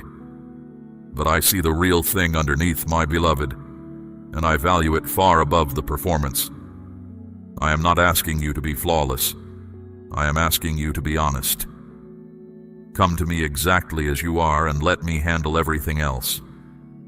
I am not disappointed in you. I am pleased with you, with your steady faith, with your effort in the years when giving up would have been easier. If you believe me, say your amen now. Now let me speak to the fear you have not put into words. The fear that this is one more hope that will thin out and disappear. The fear that if you let yourself believe again, you will be standing in the same disappointment by the end of the month. I know that argument well. I have watched it run through you. But this season is not built like the ones behind you. I am directly involved in it. Your expectation is not foolish. You are leaning on the one who does not fail, and what I have promised is already in motion. There is something I want you to release, and I am asking for it now. Release the idea that good things arrive only so they can be taken back. That is not how I deal with you. I do not hand you something with one hand and reach for it with the other. What I give gladly, because you are mine. Let your heart open all the way again. I know you have kept parts of it closed to keep from being hurt twice. You have real reasons. But I am not entering your life to add to the pile. I am here to make you whole. Let go of the bitterness, including the kind you keep hidden and well managed. Release the quiet resentment toward the ones who wounded you and never came back to make it right. Hand those names to me. I will deal with what needs dealing with. You stay free. Bitterness is a locked door on the inside of your own house. I am not asking you to pretend nothing happened. I am asking you to put the memory in my keeping so it stops taking rent from your spirit. You will be surprised by how much room this makes. Your breathing will come easier. You will laugh again. Not because every circumstance turned perfect, but because you finally let me restore what was worn down. Something is coming back to you that hardship tried to dim. A steadiness, a settled kind of gladness that does not rise and fall with the news of the day. It has already started. Even now my presence is resting on you gently, and if you notice a warmth or a quiet loosening in your chest, that is my spirit confirming that I am near. Now let me answer the question you have asked me more than any other. How much longer? There were stretches when nothing appeared to move at all, and you began to wonder if I had stopped listening. Understand this. My timing is not set by what you want soonest. It is set by what will actually hold. I have been working on things you could not see. What looked like a full stop was my hand across the road. What felt like silence was my hand at work in rooms you had no way to enter. Every quiet request reached me. Not one has been misplaced. I have been nearer than you understood, holding your path steady, making certain that when the hour came, the pieces would meet the way they were meant to. And now let me answer the other fear, that you have missed your chance, that your mistakes stacked too high, that my commitment to you finally wore thin. Hear this without arguing. Nothing you have done has reduced my love for you. I do not withdraw what I have promised. My purpose for you has not moved an inch. You stumbled, I stayed. Drop the belief that you must get everything right before my kindness can reach you. That is not the arrangement. What I give reveals who I am. It is not a payment for a flawless record. You have held yourself to standards I never set for you. You decided you had to be spotless before I would act. But I act out of love for you, not out of an accounting of your performance. What I want from you is an open heart, and whatever trust you have, even if it is small. You do not need enormous belief to see great things. You need honest belief. The kind that says, I do not understand all of this, but I am placing my confidence in you anyway. That kind of trust moves what looked immovable, and you have more of it than you give yourself credit for. Your refusal to quit when you were exhausted was faith. Your choice to be kind while you were hurting was faith. The fact that you are still here, still listening for my voice, is the proof. One more thing I want lifted off you. Stop measuring your road against someone else's. Do not look at what I am doing in another life and let it make you question what I am doing in yours. Their road is not your road. I am telling a particular story with your life, shaped for you alone. You are not slow. You are not behind. You are standing exactly where you need to be for the next step I intend to take. Hold on to that, my precious child, and trust me once more. There is something else you should know about the years that felt so heavy. Some of that weight did not come from your circumstances at all. There was opposition working against you, and it was not imagined. The closed roads, the requests that seemed to go unanswered, the strange way progress kept slipping just out of reach. Not all of that was ordinary life. Some of it was arranged. There were those who did not want you to arrive at this hour, because they understood what I placed inside you. They saw the calling before you did. That is why the resistance came so hard and so often, aimed at the exact places where you were most tired. But it did not work. You are still standing, and that alone tells you how close I have been. Say your amen aloud if your heart agrees. I held you in the heat of the forge, and I want you to understand what was happening there. The heavy strikes were not aimed at breaking you. They were shaping an edge that holds under pressure.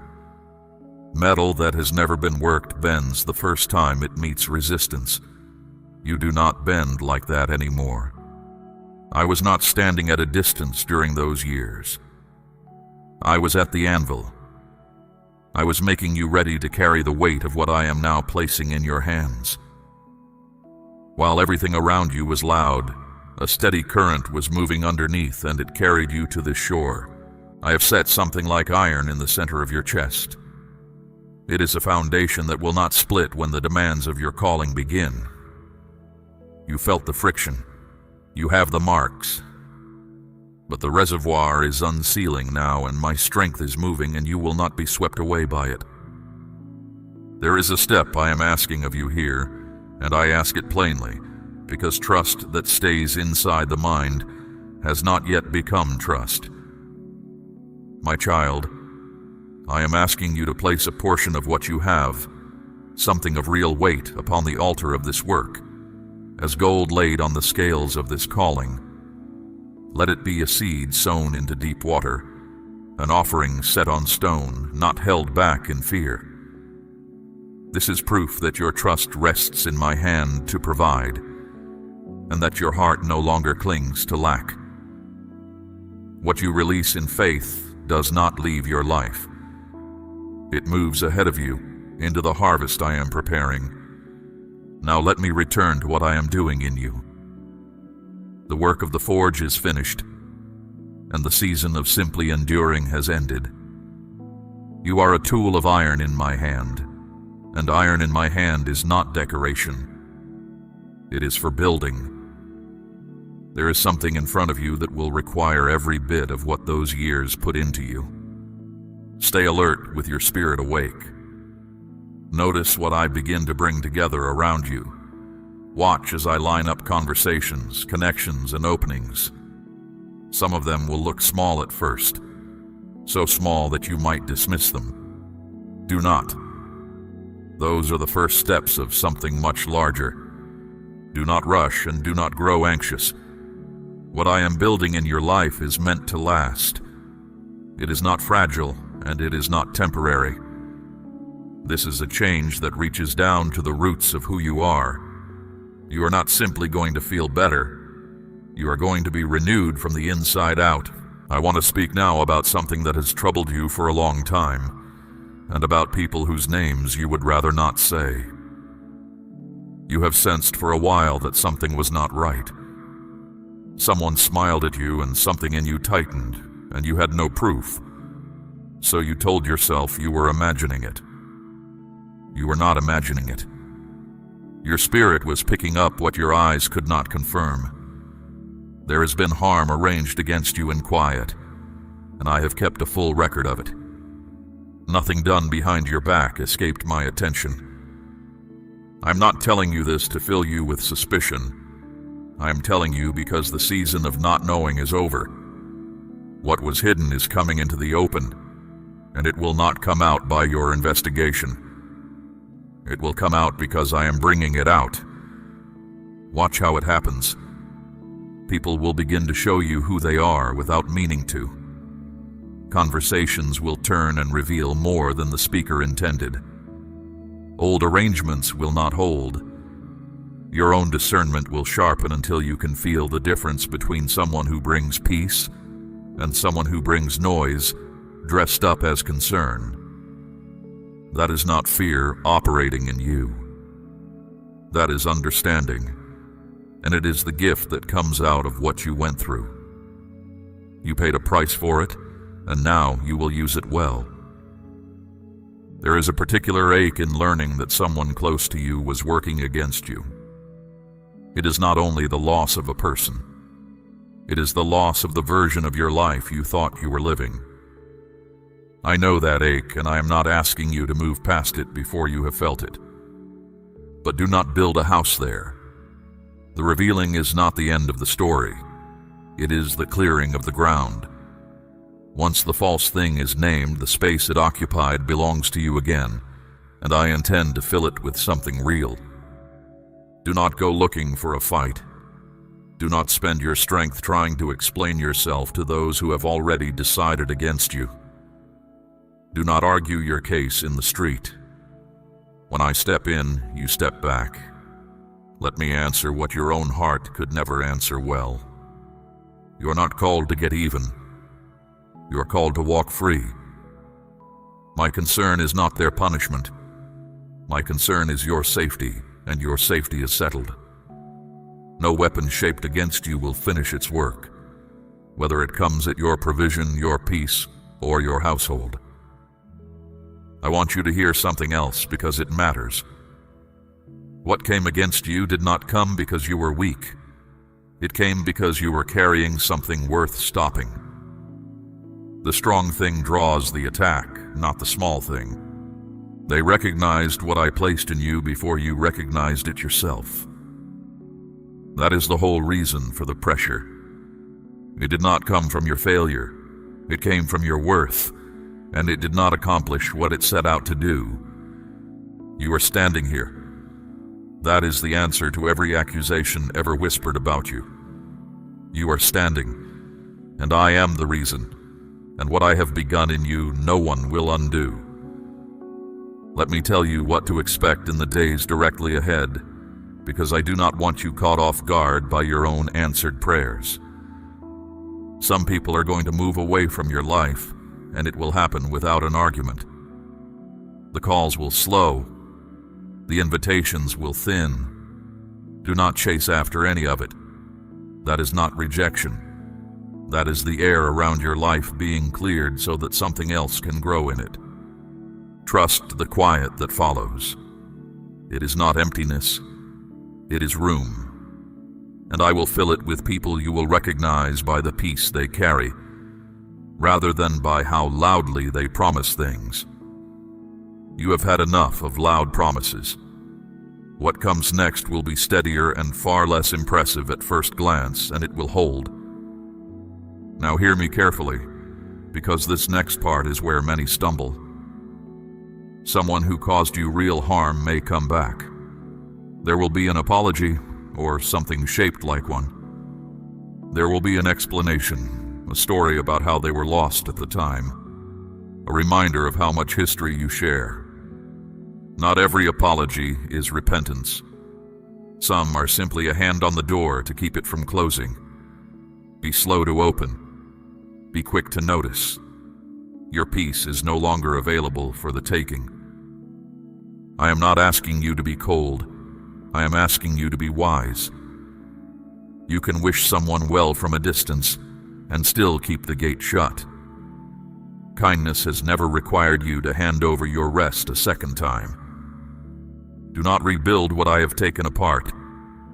If I ended something, I ended it on purpose, and putting the pieces back together will only cost you the ground you have gained.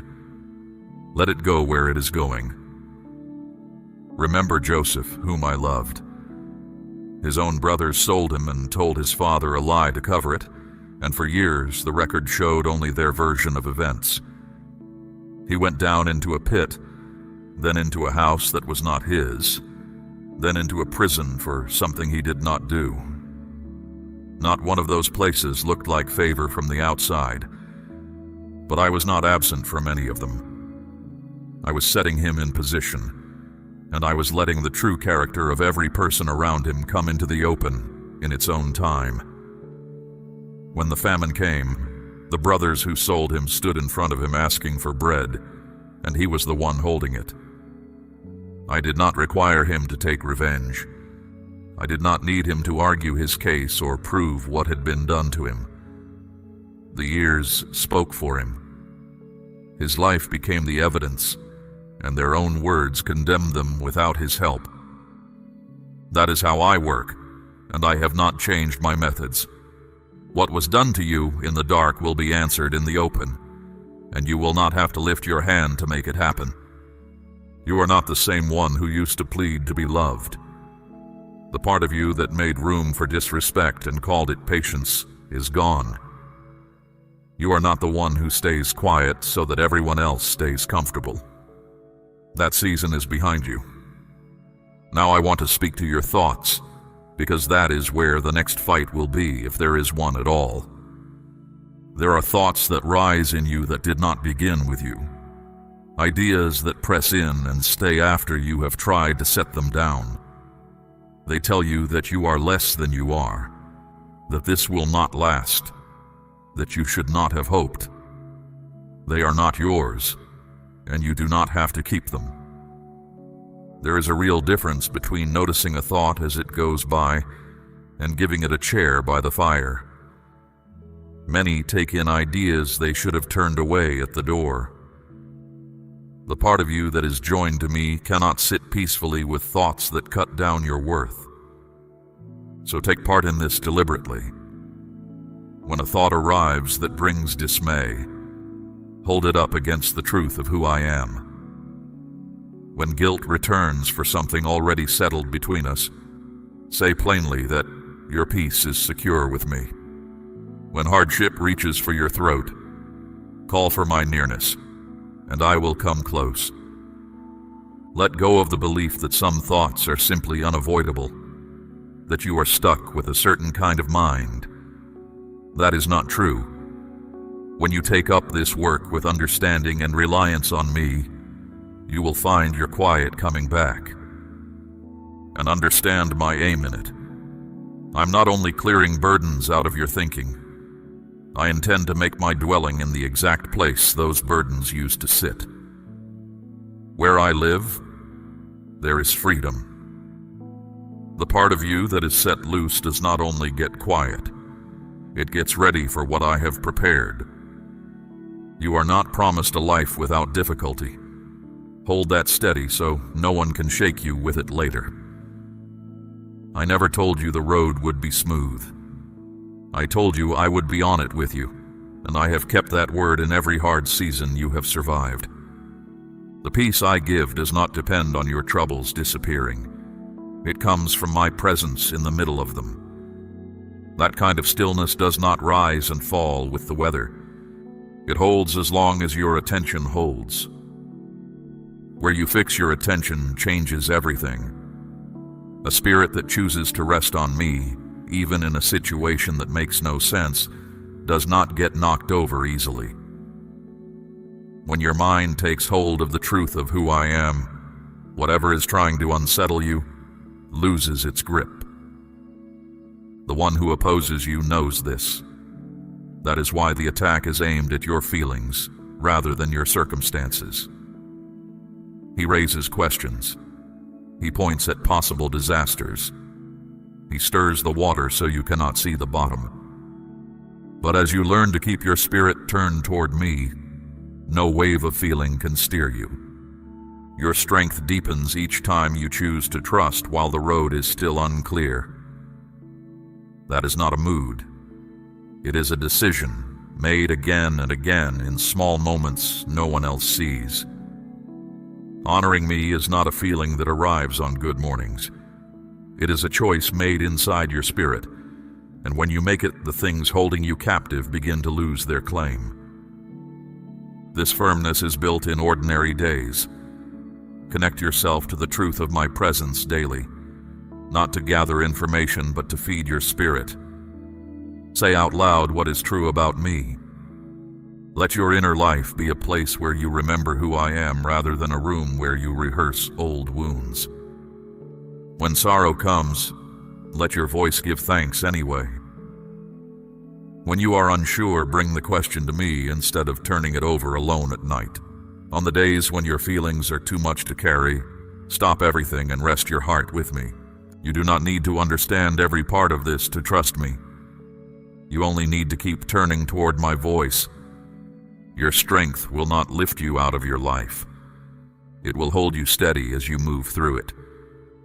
When your thoughts are set on me, even the hard hours become places where something in you is set free.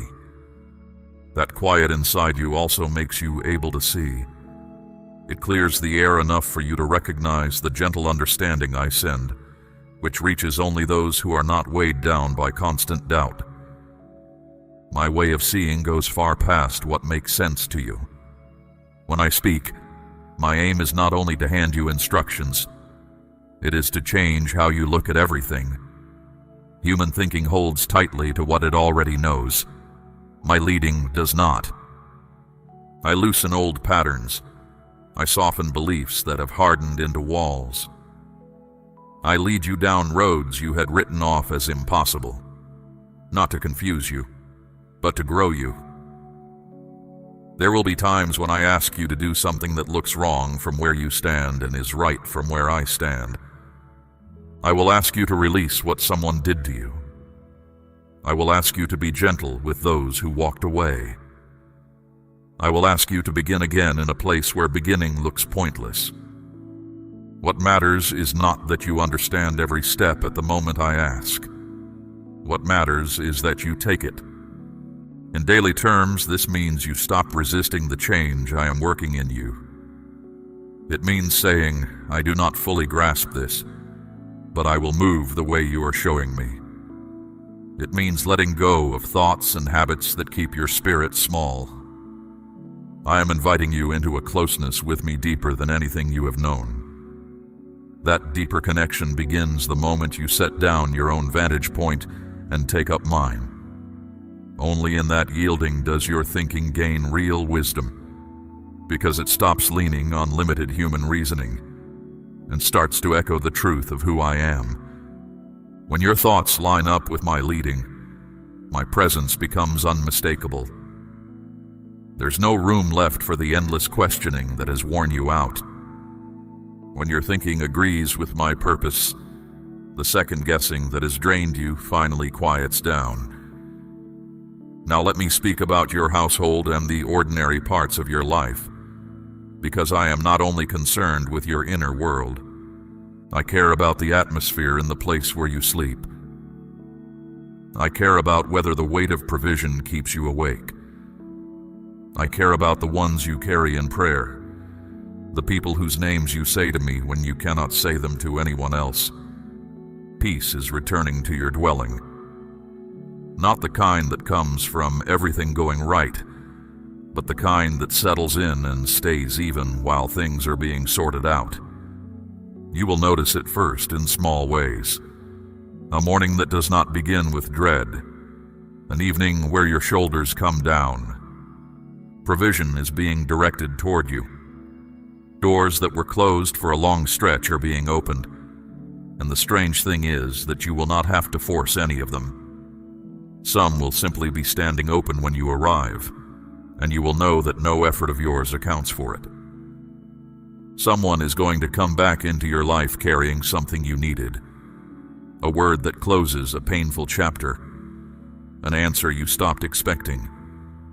Help from a direction you were not watching. Do not be surprised when it comes without warning. That is how I have often worked. The help arrives from the side you were not defending, from the person you would not have chosen, in the week you had already written off. And I am going to restore what you thought was gone for good. Years you counted as wasted. Opportunities you believed had passed you by.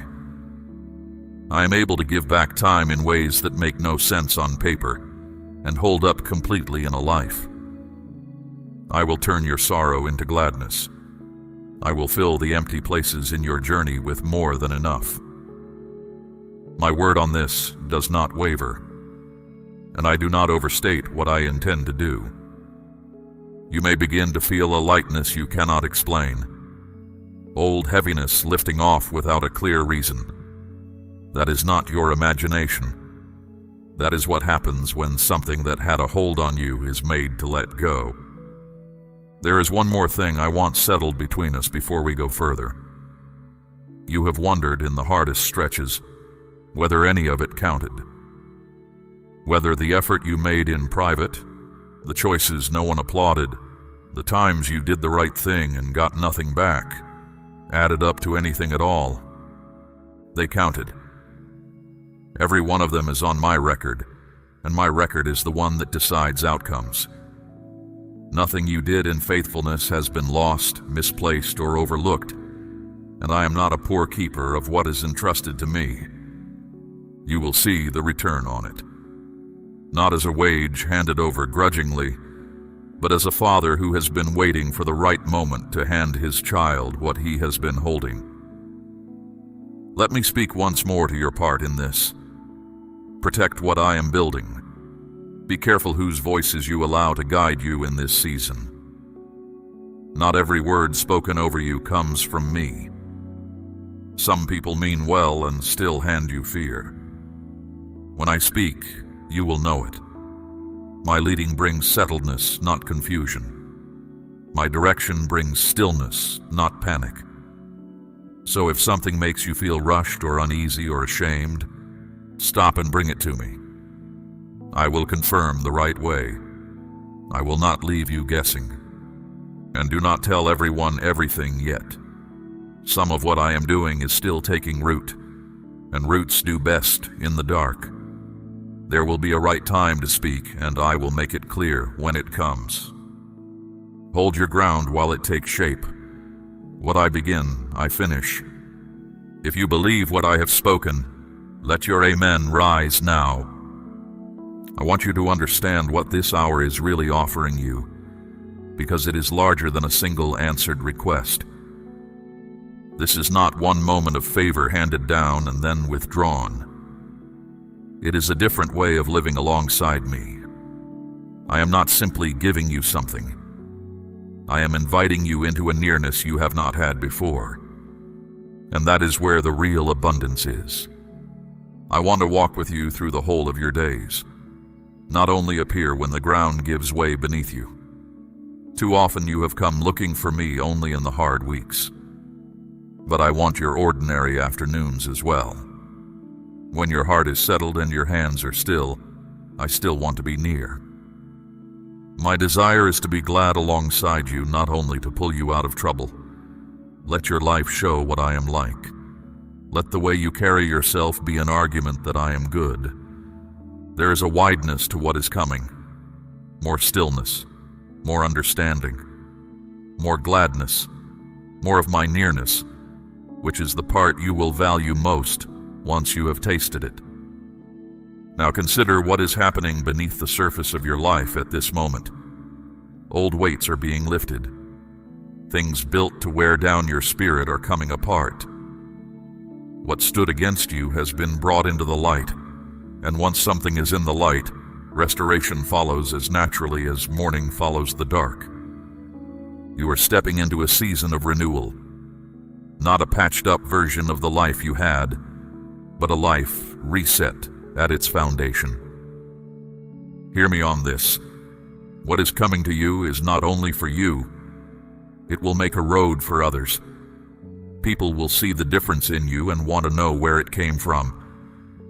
Some will ask directly. Some will only watch. Either way, your changed life will speak, and you will be able to say plainly that I did it. So stand firm even while the difficulty is still visible. Stand firm even on the mornings when nothing outward has shifted yet. What I have begun is already moving toward you, and every hour brings it closer. Let me address something delicate now, about how you have handled all of this alone. You learned to manage. You learned to answer that you were fine. You learned to carry your own weight so that no one had to ask twice. That skill kept you alive in a hard season, and I am not going to shame you for it. But that season has closed, and the skill has become a wall. You do not have to hold everything anymore. Set it down in front of me. I am able to handle every question, every worry, every unresolved thing you have been turning over. When your grip loosens, you finally leave room for me to work all the way through. This is what I have been waiting for, not more effort from you. Your surrender. You have asked me for direction, wanting to know what step to take. Here is my answer. Stay near me. Do not pull back when the quiet comes. Do not doubt me when the timeline runs longer than you planned for. I keep working in the silence, and the silence is not absence. I have never asked for a flawless record from you. I have asked for your whole trust, and there is a difference between the two that most people never learn. Lean on me completely in this moment, and I will do what no one else could do in your situation.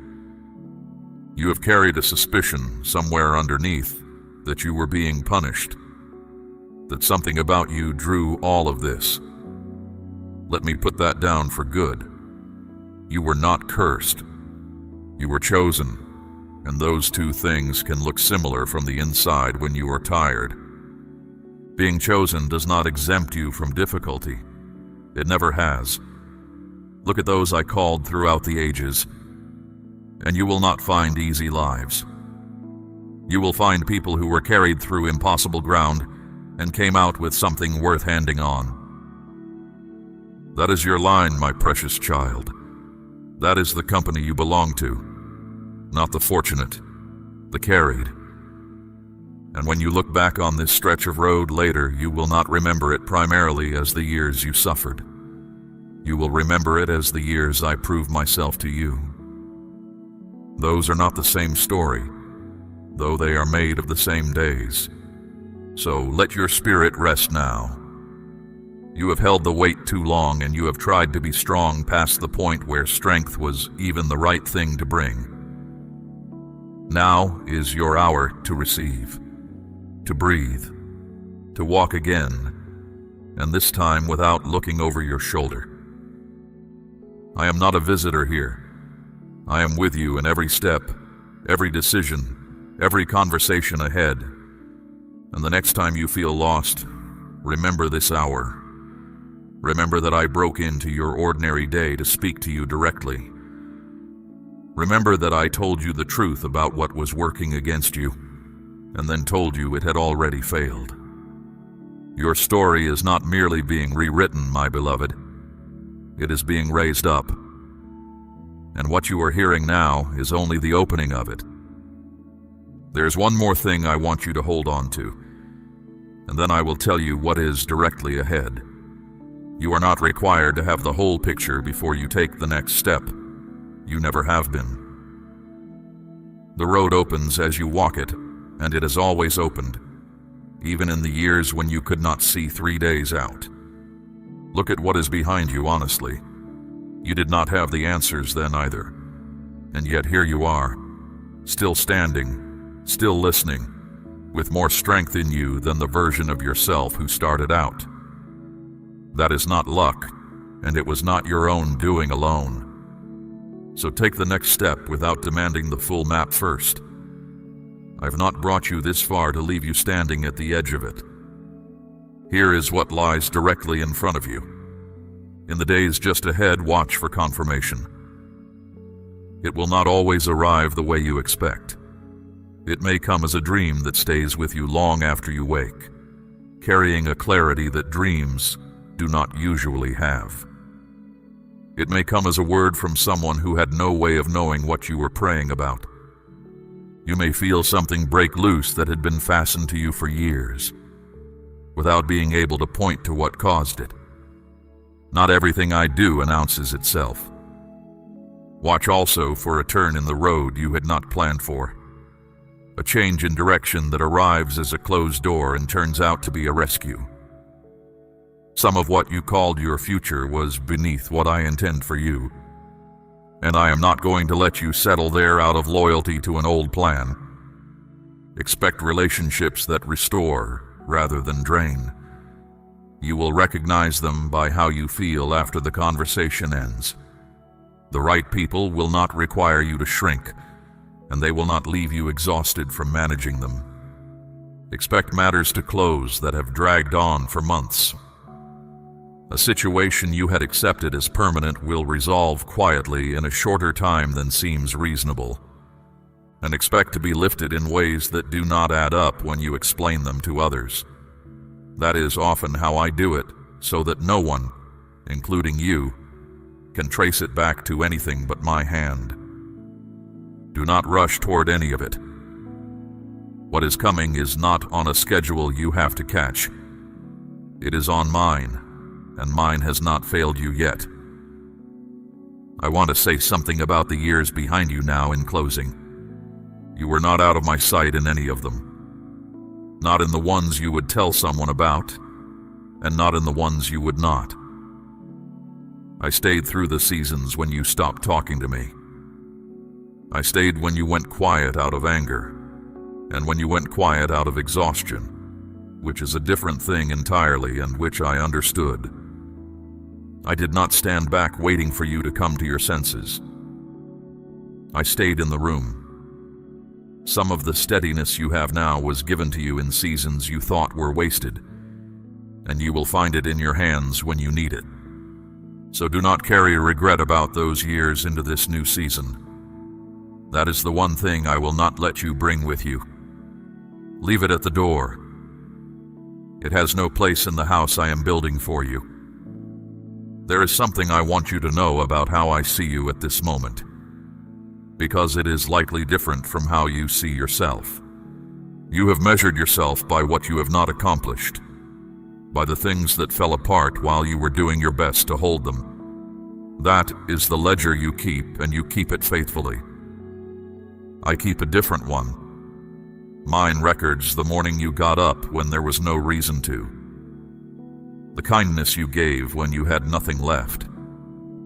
The prayer you said for someone else while your own situation was unresolved. The quiet refusal to become bitter when bitterness would have been understandable. That is what I have been writing down, and it is a longer list than you would guess. When I look at you, I do not see someone who fell behind. I see someone who kept faith in conditions that break most people.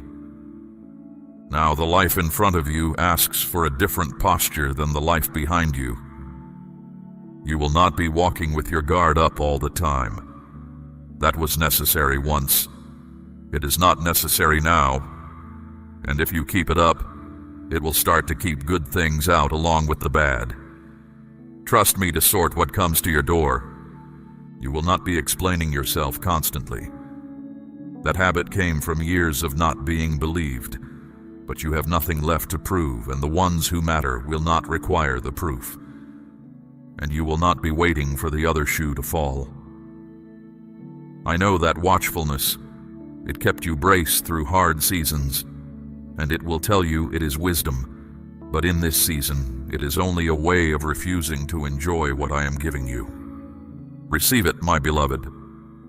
That is your assignment. Receive it fully and without apology, the way a child receives a meal without wondering whether it was deserved. Walk into your ordinary week and let the change show. Let people notice that something in you is settled. Let the atmosphere in your dwelling shift because you brought a different spirit through the door. Be generous with what I give you. What flows through open hands keeps flowing. What gets gripped tightly starts to stop. Be honest about what you have come through when someone needs to hear it. Your account of these years will be the bridge somebody else crosses. Not the polished version, the true one, including the part where you almost gave up and did not. And when difficulty comes again, because it will come, remember what you learned in this hour. It is not evidence that I have left. It is not a sign that the promise failed. It is simply the road, and I am on it with you exactly as I have been.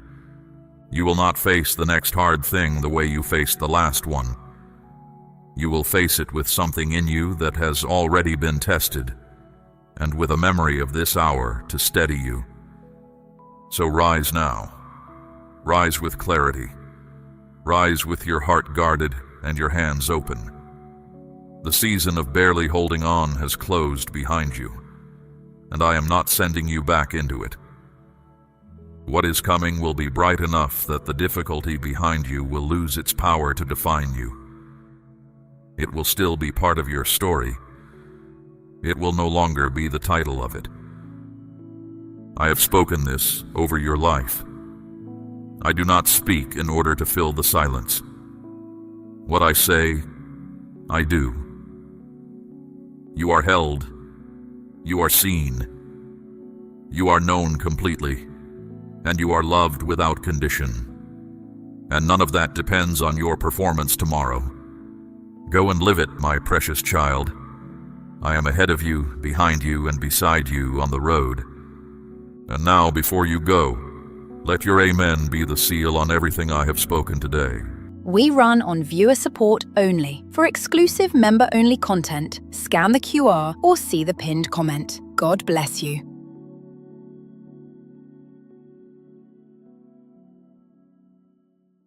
My child, be still for a moment and listen to what your heart has known for a long time. You were never made to walk through this life feeling lost or forgotten. Every morning you rise carrying worries you do not speak aloud. Quiet fears, tired thoughts. I know each one, and today I am answering them. Something is going to shift in you as you hear these words. Not because the words are clever, but because I am in them. I have watched you long enough. Now I am speaking, and I am asking you to listen closely. Have you felt the restlessness lately? The sense that something is ending? The strange discomfort in places that used to feel like home? You have wondered if something is wrong with you. Nothing is wrong with you. Your spirit has recognized what your mind has not yet understood. I am moving you. Where you have been living is not where you are going. What you have known is not what I have prepared. The season is turning, and the change begins now, as my voice reaches you. This is not a small adjustment. This is the lifting of your whole life from one ground into another. Do not fear that word, moving. I do not uproot to harm. I uproot to plant. A vine left in shallow soil will never bear the fruit it was made for. So the keeper of the vineyard lifts it, roots and all, and sets it in ground deep enough to hold its future. That is what I am doing with you. The shaking you have felt is not destruction. It is my hands around the roots. Think of the caterpillar wrapped in its dark cocoon. From the outside, nothing seems to be happening. It looks still. It looks finished. but inside, an entire transformation is underway. That has been your life in this last season. The stillness was not emptiness. It was work you could not see. You are not falling apart. You are being put together in a new arrangement, piece by piece, in a way that will one day make perfect sense to you. I do not waste seasons. I do not waste silence. Even the days that felt like nothing were doing something. I know your heart has been heavy. You have carried worry like a stone in your chest, waking with it, sleeping with it still there. Hear me now. Fear does not get the final word in your story. I do, and my word over you is good. You were not made by accident. You were shaped with care and with a purpose that belongs to you alone. There is a light in you meant to reach people far beyond what you can imagine. It has been covered for a while. It will not stay covered. Part of this move is my hand lifting the covering. Picture a tree planted beside a flowing river. The sun beats down, the dry months come, and still the tree does not wither, because its roots drink from a source that never runs dry. That is the life I made you for. Stay joined to me and you will bear fruit in the right season, and no drought will touch what I sustain. A tree like that does not panic when the wind rises. Its branches sway, its leaves shake, but it stands, because what holds it is beneath the surface, where no storm can reach. Your strength works the same way. People see the smile you wear and the way you keep showing up. I see what holds you, hidden and deep, and I am the one holding it. So when you feel you have nothing left to give, remember where your strength comes from. It was never your own tired arms. It was never your worn spirit pushing through one more day. It is me, underneath you, closer than your next breath. When doubt creeps in during the quiet hours of the night, hold to what you know is true. I have carried you this far. I am not setting you down now. Take a breath right now as you listen. Let your shoulders drop. You are not alone in this, and you are not behind. Everything you are facing has already been measured, and none of it is stronger than the one who walks with you. Success is not a question in your future. It is a decision I have already made. Some things never change, and I am one of them. The promises I spoke over your life are still standing, as solid today as the day they were spoken. So keep walking.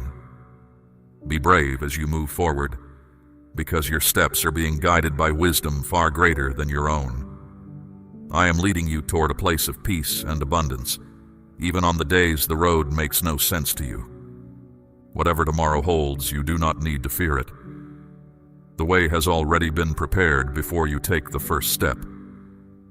No trouble that rises against you is greater than the love that surrounds you. My peace wraps around you like a covering, and my light goes ahead of you into the darkest stretch of the path. You will not be left behind. You will not be forgotten. Your greatest strength as you move into this new season is simply knowing how deeply you are loved. Not loved in a general way, from a distance, as one of many. Loved by name, loved on purpose, loved with a love that decided on you and has never once looked away. This is why I have come to you today before this day ends, because the move has begun, and I did not want you to walk into it confused. I wanted you to hear it from me. Where you have been is not where you are going. Receive that, and let it settle deep. Declare your amen now if your heart is open to receive this word. Before I show you where you are going, let me remind you how you have been kept. Think of a shepherd with his flock. He does not lead from far away. He walks among the sheep. He notices which one is limping, which one has wandered too close to the ravine, which one is simply tired and needs to be carried for a while. That is how I have cared for you. You were never one face in a crowd to me. I have noticed you individually, led you personally, and waited for you patiently, even when you wandered, even when you were slow to follow, even when you needed to be carried more often than you would like to admit. I lead you to green pastures. I bring you to quiet waters. When you have walked through the lowest valleys, I did not send help from a distance. I came down into the valley myself and walked it with you. That has been true in every season, including the ones where you felt nothing at all. Now hear this, because it matters for the move ahead.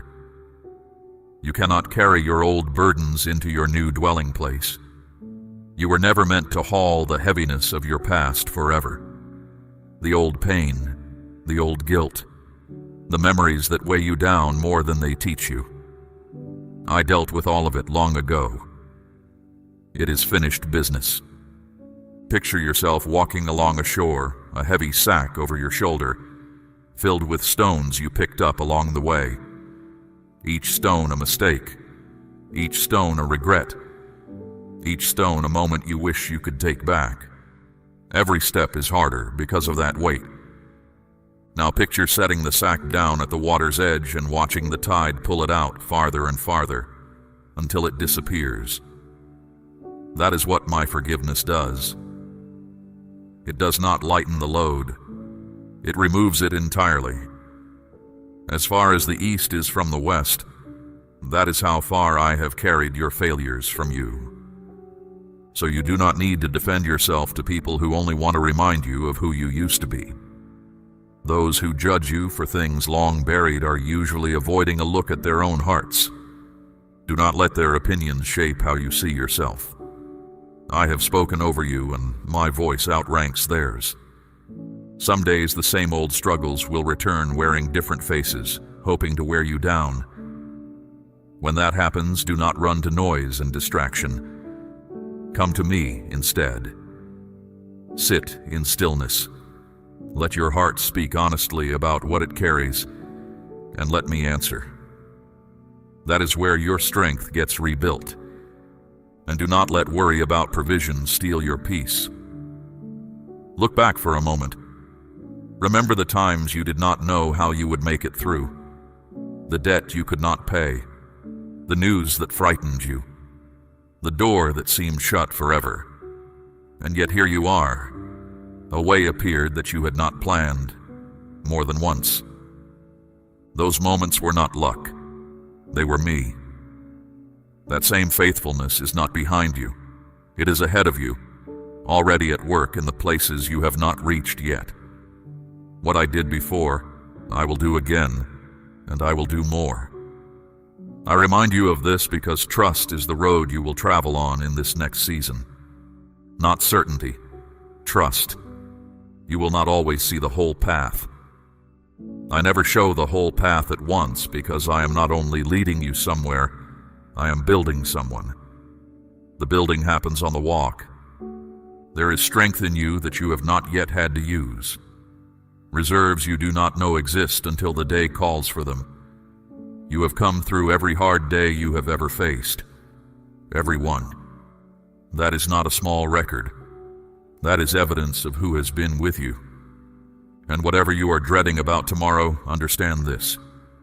You are looking at tomorrow while holding only today's strength, and that is why it looks impossible. I do not give tomorrow's strength today. I give it when tomorrow comes, in full measure, exactly on time. I have never once been late with it.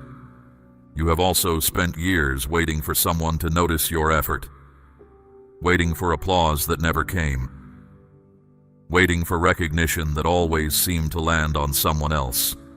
Listen to me. None of your quiet work escaped my attention. The early mornings nobody witnessed. The times you helped someone and told no one. All of it is written down with me, and all of it matters. Think of a gardener tending a plant in a forgotten corner of the yard.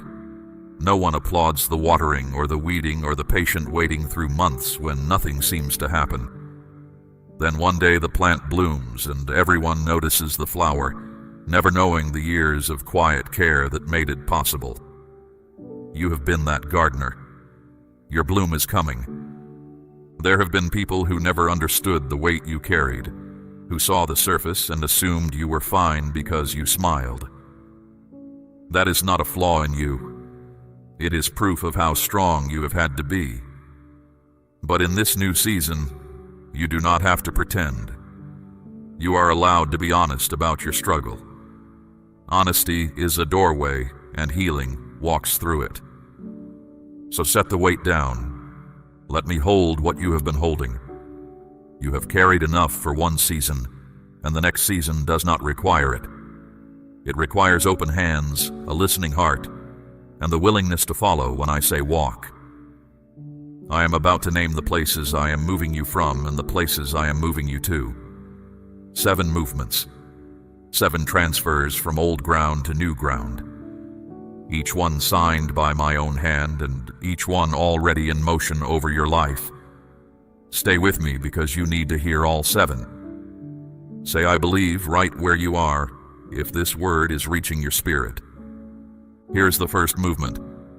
I am moving you from scarcity into abundance. You have lived in the land of not enough for too long. It became so familiar that you began to treat it as home. You learned to expect the shortfall, to brace for the lack, to shrink your hopes down to the size of what seemed possible. That land was never your inheritance. I have kept a record that no ledger on earth contains. Every seed you planted in faith. Every portion you released when reason told you to hold back.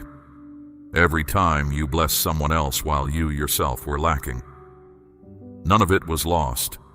All of it was counted, and all of it has been growing toward a harvest. But hear me carefully. A harvest cannot be delivered to a heart still living in lack. So I'm not merely increasing what you have. I am changing where you live. I am moving you out of the region of barely surviving into the land of more than enough. You will not visit abundance occasionally. You will dwell there. I will supply all your needs according to my riches, not according to your wages, not according to the economy of men, according to the wealth of my glory. That is the measure. Watch for it. Provision will begin arriving from directions that make no sense on paper. Doors will open that you did not knock on, and you will know the ground under your feet has changed. There is a part you play in this movement, and it is the same part the sowers of old have always played. Faith that stays in the heart and never reaches the hands is only a feeling. Trust becomes real the moment it costs something to express. My child, I am asking you to place a portion of what you have, something of real weight, upon the altar of this work, as gold laid on the scales of this calling. Let it be a seed sown into deep water, an offering set on stone, not held back in fear. This is proof that your trust rests in my hand to provide, and that your heart no longer clings to lack. What you release in faith does not leave your life. It moves ahead of you, into the harvest I am preparing. Remember the widow who gave her 2 small coins. Others gave from their surplus and felt nothing. She gave from her need, and I have told her story to every generation since. It was never the size of the offering I measured. It was the size of the trust behind it. A seed that never leaves the sower's hand never becomes anything more than a seed. Released into the ground, it becomes a field. Now hear the second movement. I am moving you from rejection into acceptance. You have lived too long in the house that rejection built. Rejection from family who should have celebrated you. Rejection from friends who should have stood by you. Rejection from doors that should have opened at your knock. Each one added a brick, until you were walled in by the feeling of being unwanted. Some of those walls you learned to decorate. You told yourself you preferred being alone. You told yourself you did not need anyone's welcome. I know better, and so do you. The ache of being left outside never fully went away. It shaped how you enter rooms, It shaped how quickly you expect people to leave. But rejection was only ever a place you stayed. It was never who you are. And I am moving you out. My own son knew rejection in full. He was despised and turned away by the very ones he came for. He was cast outside the city so that you could be brought inside the family. The price of your acceptance was paid in full, and I do not pay for things I do not intend to claim. So the walls are coming down. I am bringing you into a place of belonging. People will welcome you who have no earthly reason to. Rooms that once closed to you will open at your approach. A community will receive you that you thought would never make space for you. And slowly the flinch in you will soften, because your heart will learn its new surroundings. You will know this movement is complete when the old rejections lose their sting. When you can remember the ones who turned you away without your chest tightening. When you stop rehearsing the arguments you never got to make. That freedom is part of the inheritance. I do not just change your circumstances. I heal what the old ones did to you. Accept one another, I have said, as my son accepted you. Notice the order. He accepted you first, before you cleaned yourself up, before you proved anything. Your acceptance was never a wage you earned. It was a decision I made. Now I am simply bringing your daily life into agreement with what has been true in my heart all along. And understand this about both movements, the one out of scarcity and the one out of rejection. They are connected. A person who believes they are unwanted will also believe they deserve little. When you learn how welcome you are, you will stop apologizing for hoping. You will ask largely because sons and daughters ask differently than strangers do. So lift your head. The land of not enough is behind you. The house of the unwanted is behind you.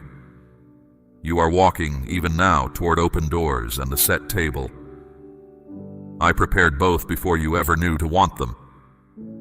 There are 5 more movements to name, and each one reaches into a different room of your life. Your mind, your body, your friendships, your purpose, your timing. I am leaving nothing untouched because a half-moved life is a divided life, and I have never done half a work in anyone who trusted me. Stay with me now.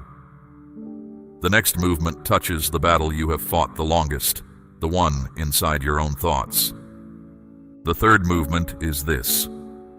I am moving you from confusion into clarity.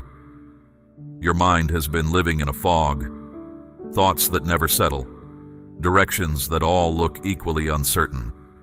Decisions made in that fog have cost you years, and some have cost you people. You were not foolish. You simply could not see, and no one walks straight through a mist. I am not the author of that confusion. I never was. I am a God of peace, and peace is the climate of the place I am bringing your mind into. The fog is lifting, even now, as you listen. Lying voices that clouded your thinking are being silenced.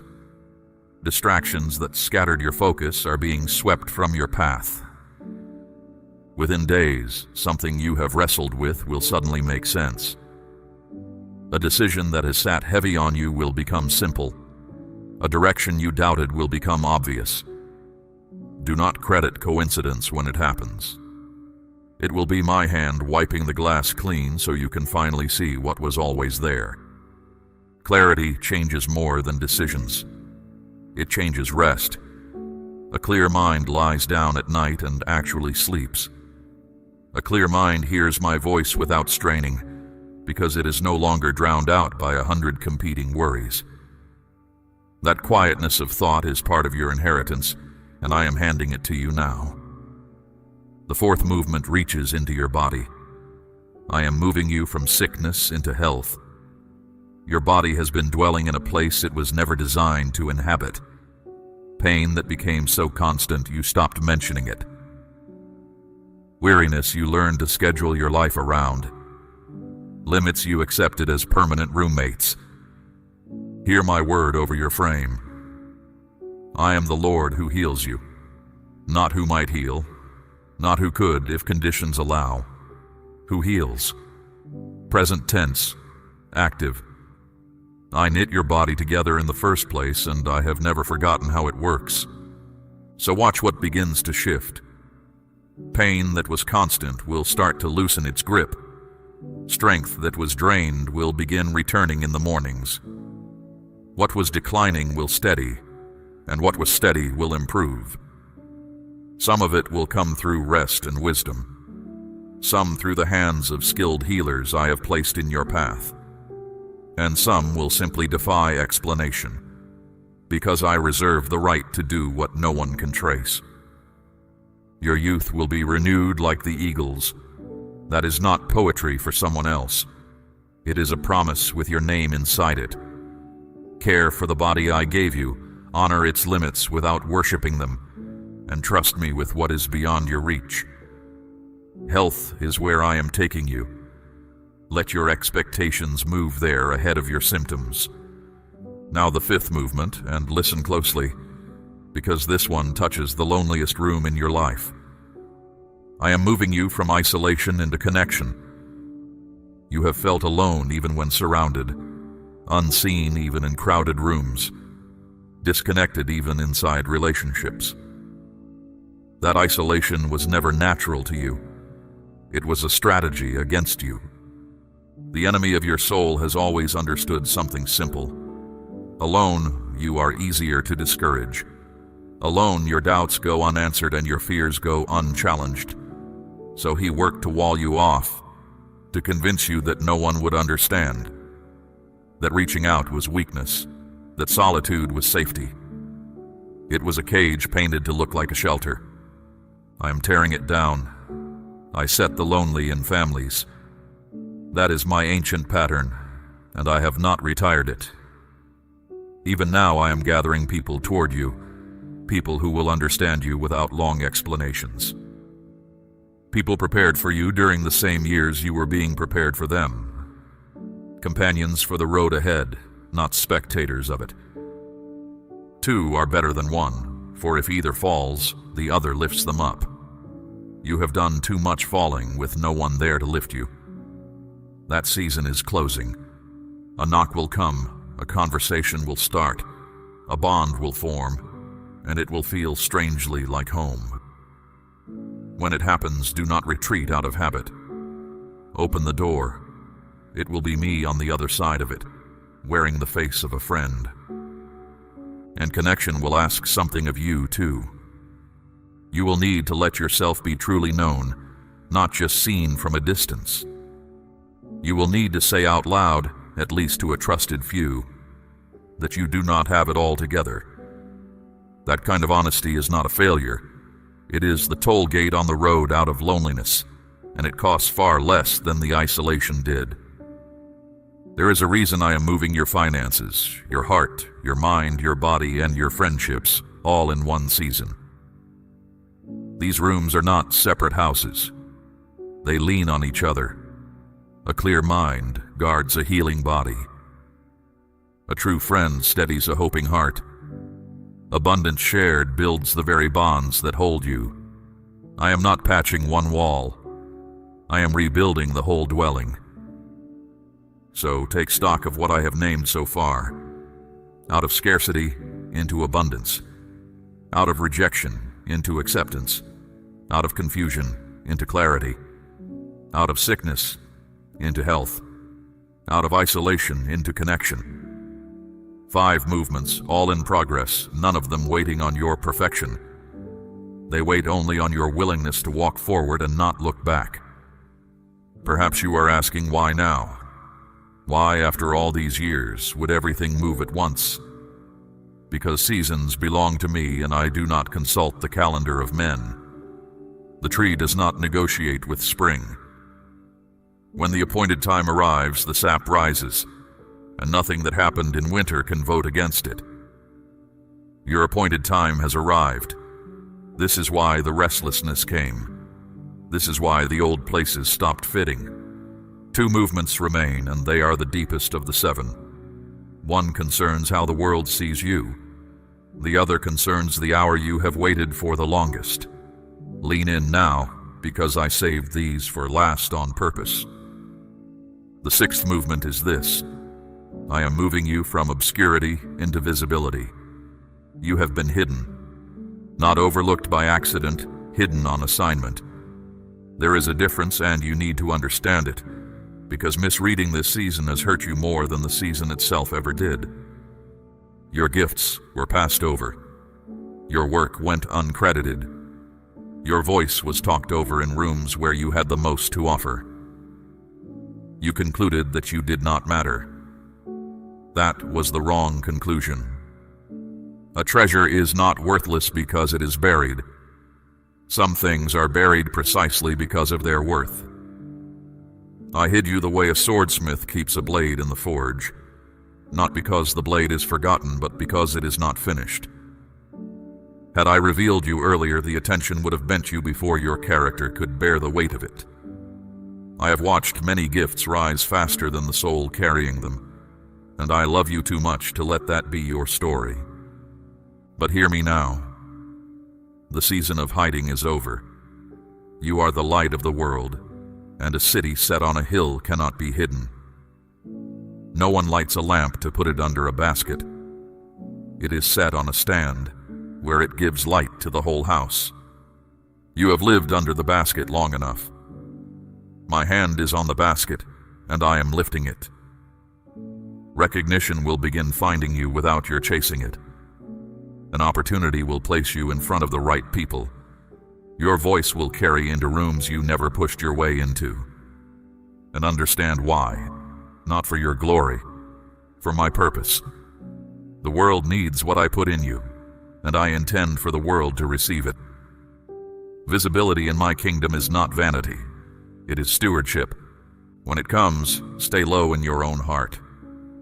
The same humility that carried you through hiddenness will keep you safe in the open. Trees with shallow roots cannot hold up heavy branches. Yours go deep.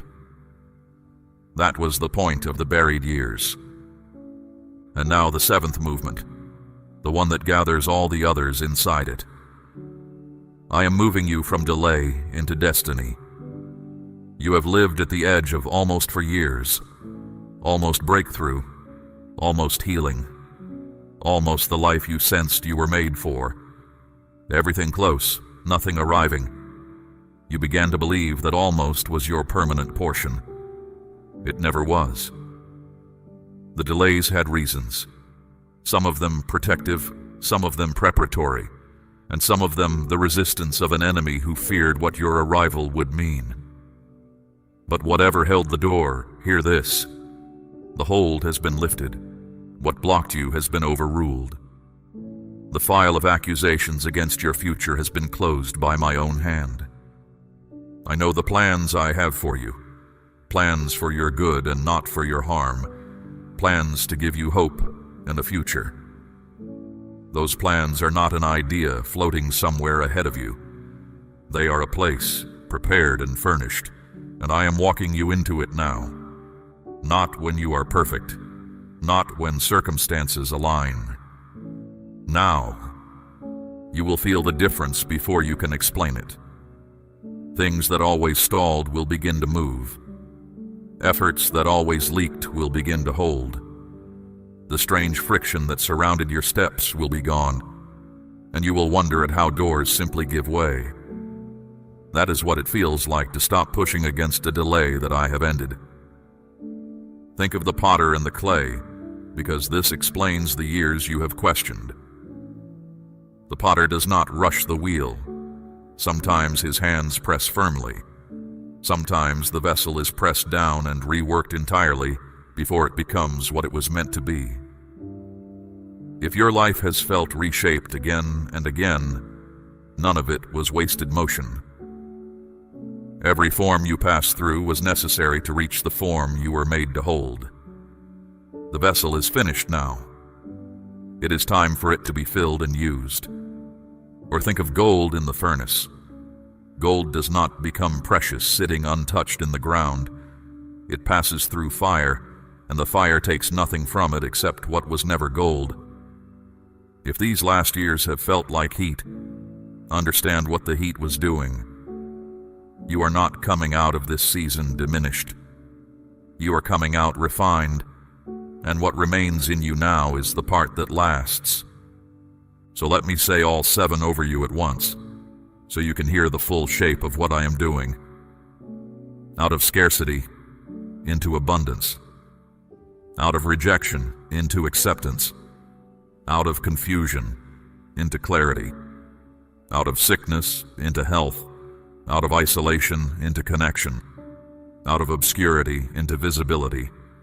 Out of delay, into destiny.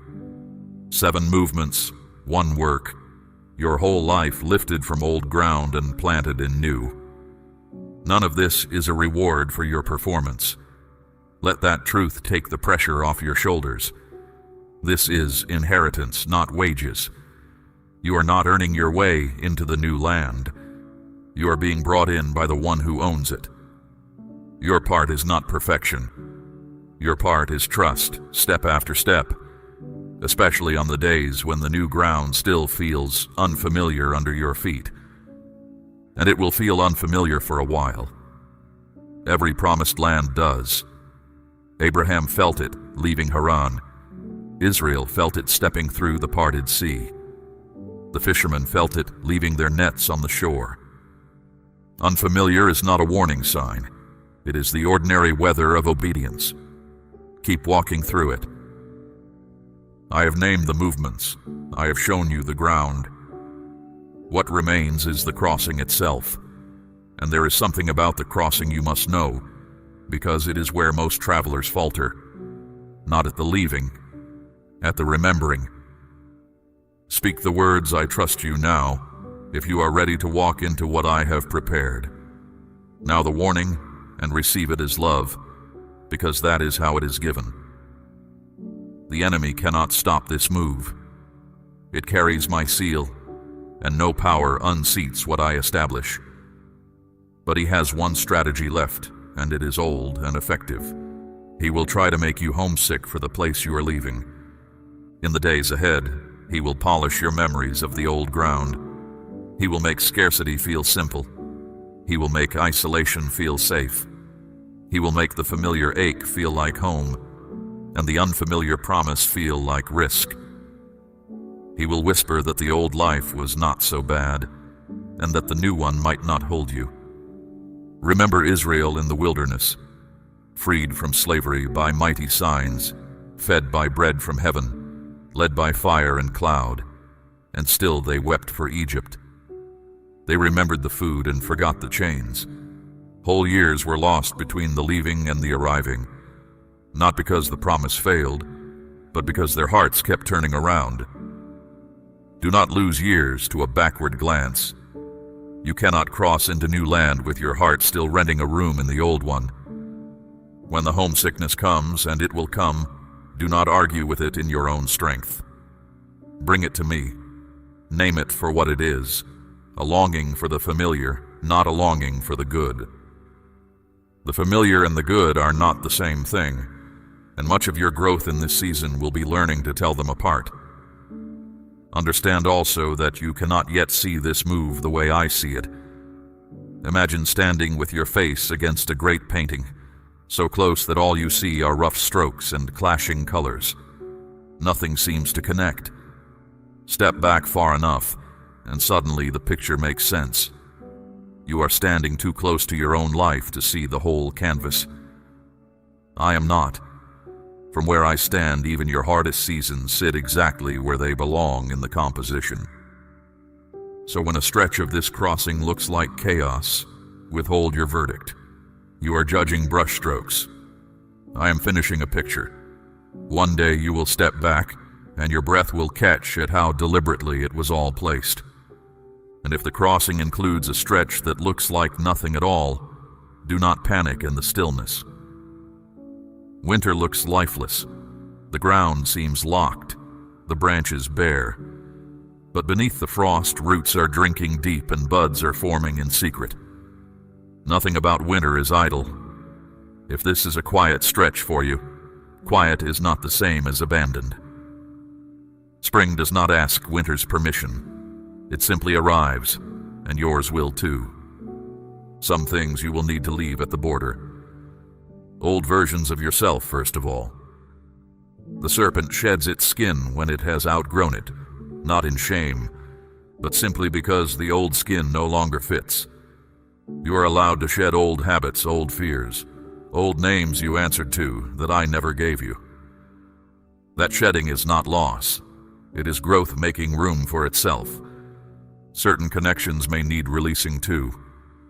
Some people are given for a season, and their part in your story ends naturally, without villains. Honor what they taught you. Release them without guilt.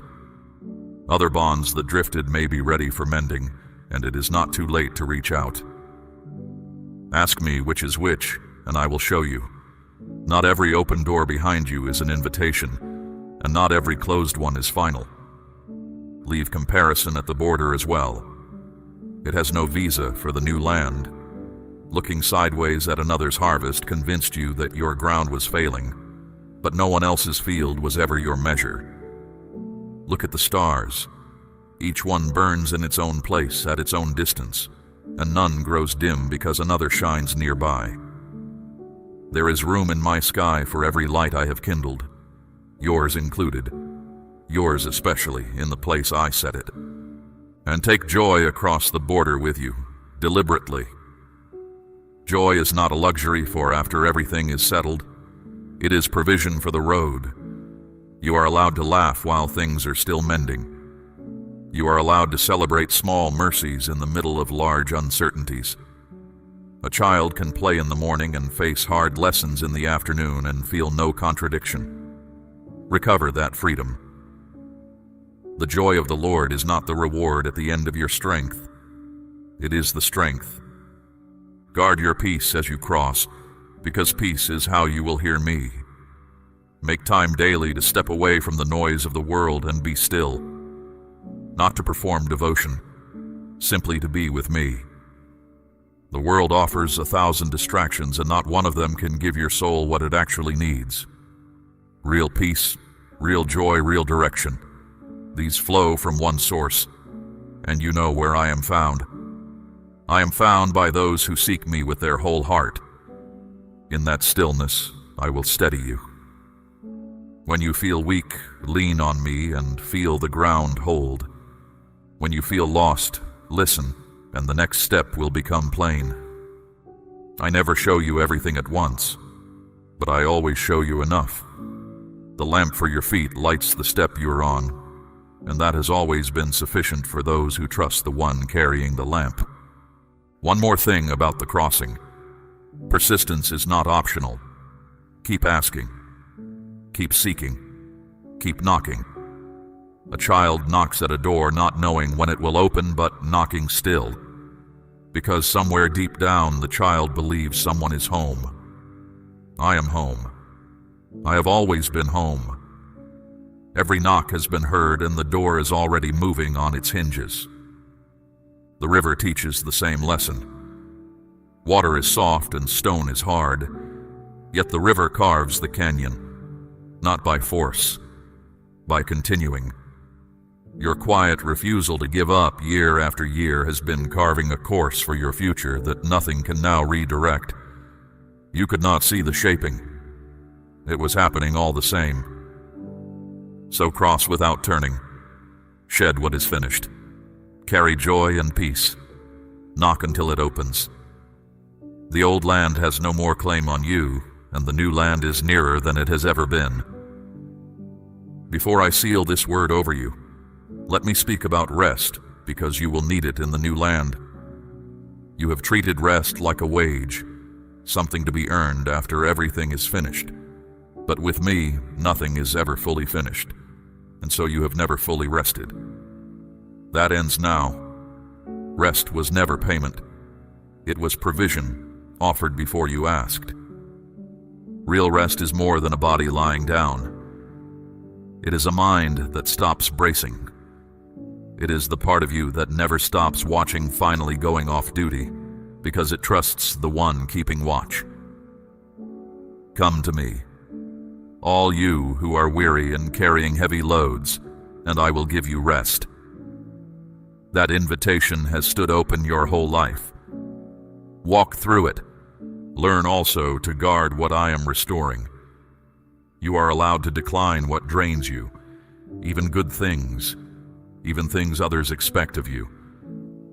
A well that is never allowed to refill serves no one, no matter how generous its intentions. Boundaries are not selfishness. They are stewardship of a life I am rebuilding. Let yourself be poured into for a while, instead of always being the one pouring. Be patient with your healing too. It will not arrive all at once. It comes in small, quiet moments. A deep breath here. An honest conversation there. A morning when you forgive yourself for something you have held against your own heart for far too long. And know this about broken places. A bone, set well and given time, mends strongest at the very line where it broke. What broke you does not get to define you. Under my care, it becomes the toughest part of your frame. If there are dreams you set aside years ago, go back for them. Life got busy, duties piled up, and somewhere along the way you decided it was too late. It is not too late. Dreams I plant do not expire. They wait quietly, like seed in a storehouse, keeping their life until the sower returns. Many have begun their most important work in the late chapters, after false starts and detours that turned out to be schooling. Your path is not broken because it took longer. It is simply yours. Do not be surprised if honesty feels unfamiliar at first, like a language you once knew and stopped speaking. Practice it in small measures with the trustworthy few I place beside you. Speak one true thing about your struggle, and notice how the weight of it divides when it is shared. What was carried alone in darkness grows heavy. What is carried together in the light grows lighter, and often in the sharing it begins to heal. And remember your own record. You have come through every hard day you have ever faced. Every heartbreak, every disappointment, every moment you were certain you could not get through, you got through. That endurance was built one hard day at a time, and it lives in you permanently now. Whatever tomorrow brings, you will meet it as someone with proof. Now, my child, stand up on the inside, because it is time to seal the move. I have declared my part. Heaven waits to hear yours. Speak these words with me out loud if you can, in a whisper if you must. Your voice sets your agreement into the record. Say this: Father, I receive the 7 movements you have declared over my life. I am leaving scarcity, and I will dwell in abundance. I am leaving rejection, and I will dwell in acceptance. I am leaving confusion, and I will dwell in clarity. I am leaving sickness, and I will dwell in health. I am leaving isolation, and I will dwell in connection. I am leaving hiddenness, and I will step into the light you appointed. I am leaving delay, and I will walk in my destiny. Say this also: I will not turn back. I will not rebuild what you have torn down. I will not answer when the old life calls my name. Where I have been is not where I am going. Thank you, Father, for not leaving me where you found me. I am moving, starting now, in your name. Amen. It is recorded. The agreement is sealed, and what has been sealed in heaven will unfold on the earth. You did not stumble into this moment.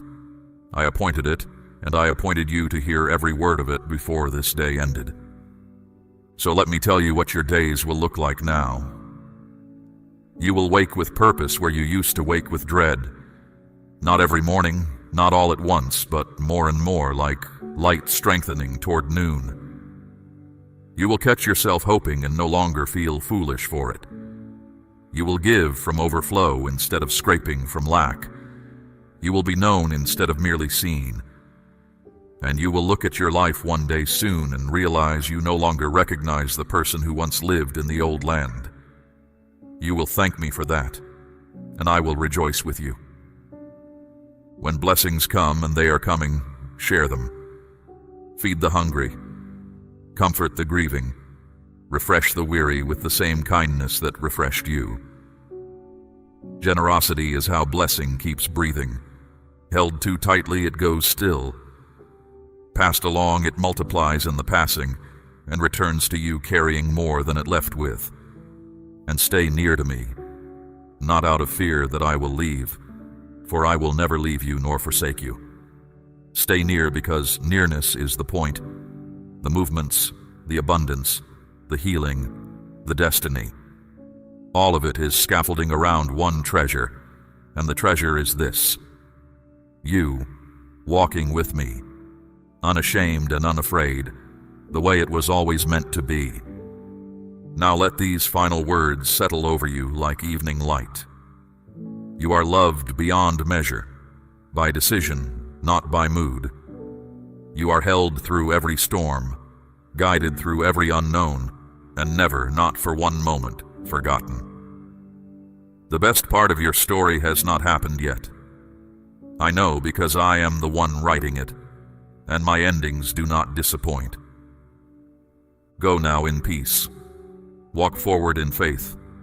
When the wind rises, remember the tree by the river. When the ground feels strange, remember whose hand planted you there. And when you finally stand in the fullness of the place I prepared, remember this day, the day you heard the word and believed it, and the moving of your life began. You are not who you were. You are not where you were. The old ground has no claim on you. The new land is under your feet even now.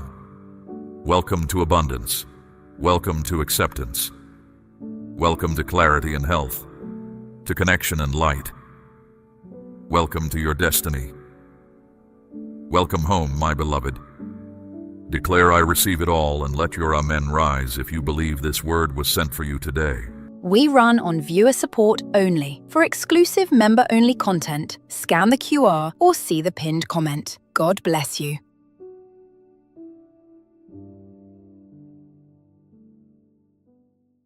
I came when you had nothing left, not when you were managing, not when you still had options on the table.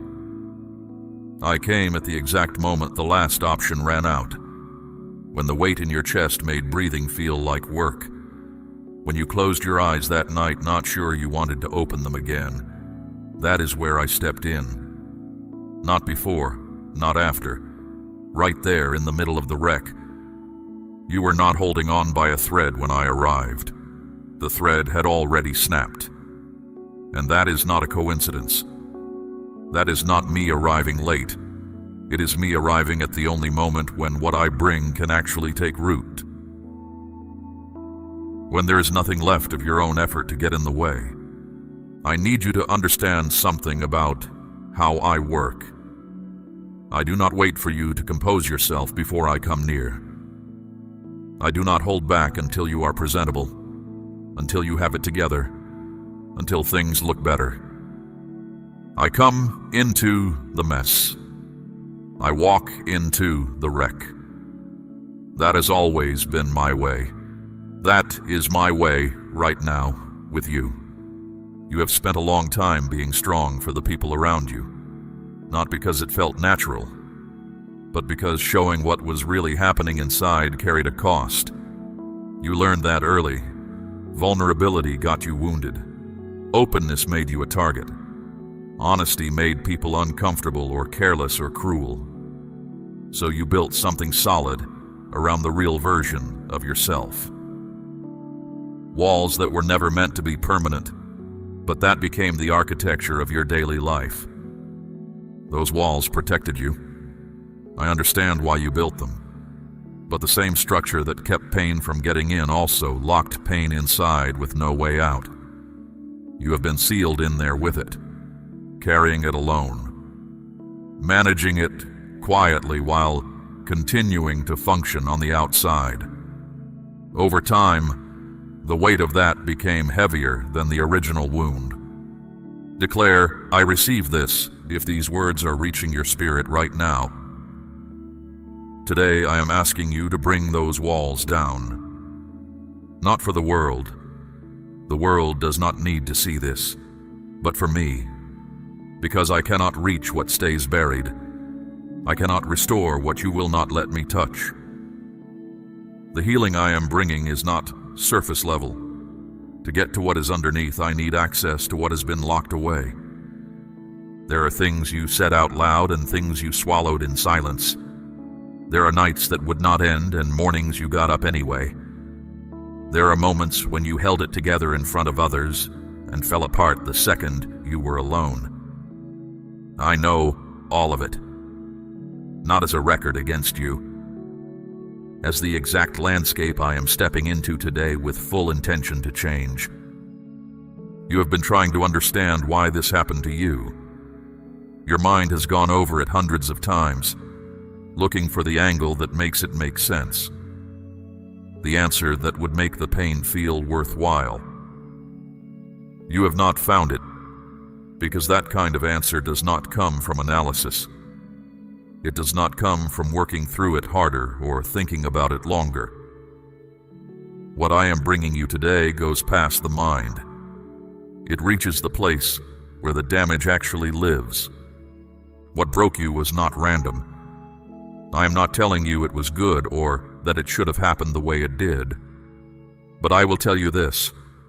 I did not leave you to face it alone. I have been present in this situation longer than you have been aware of me. Every turn it took, I was already there, not watching from a safe distance. Inside the situation with you, working. You are still here. Let that settle for a moment. Everything that came against you, and you are still here. That is not just your resilience. Your resilience alone would have run dry long before now. What kept you standing when your own strength gave out was not your strength at all. It was something holding you that you did not place there yourself.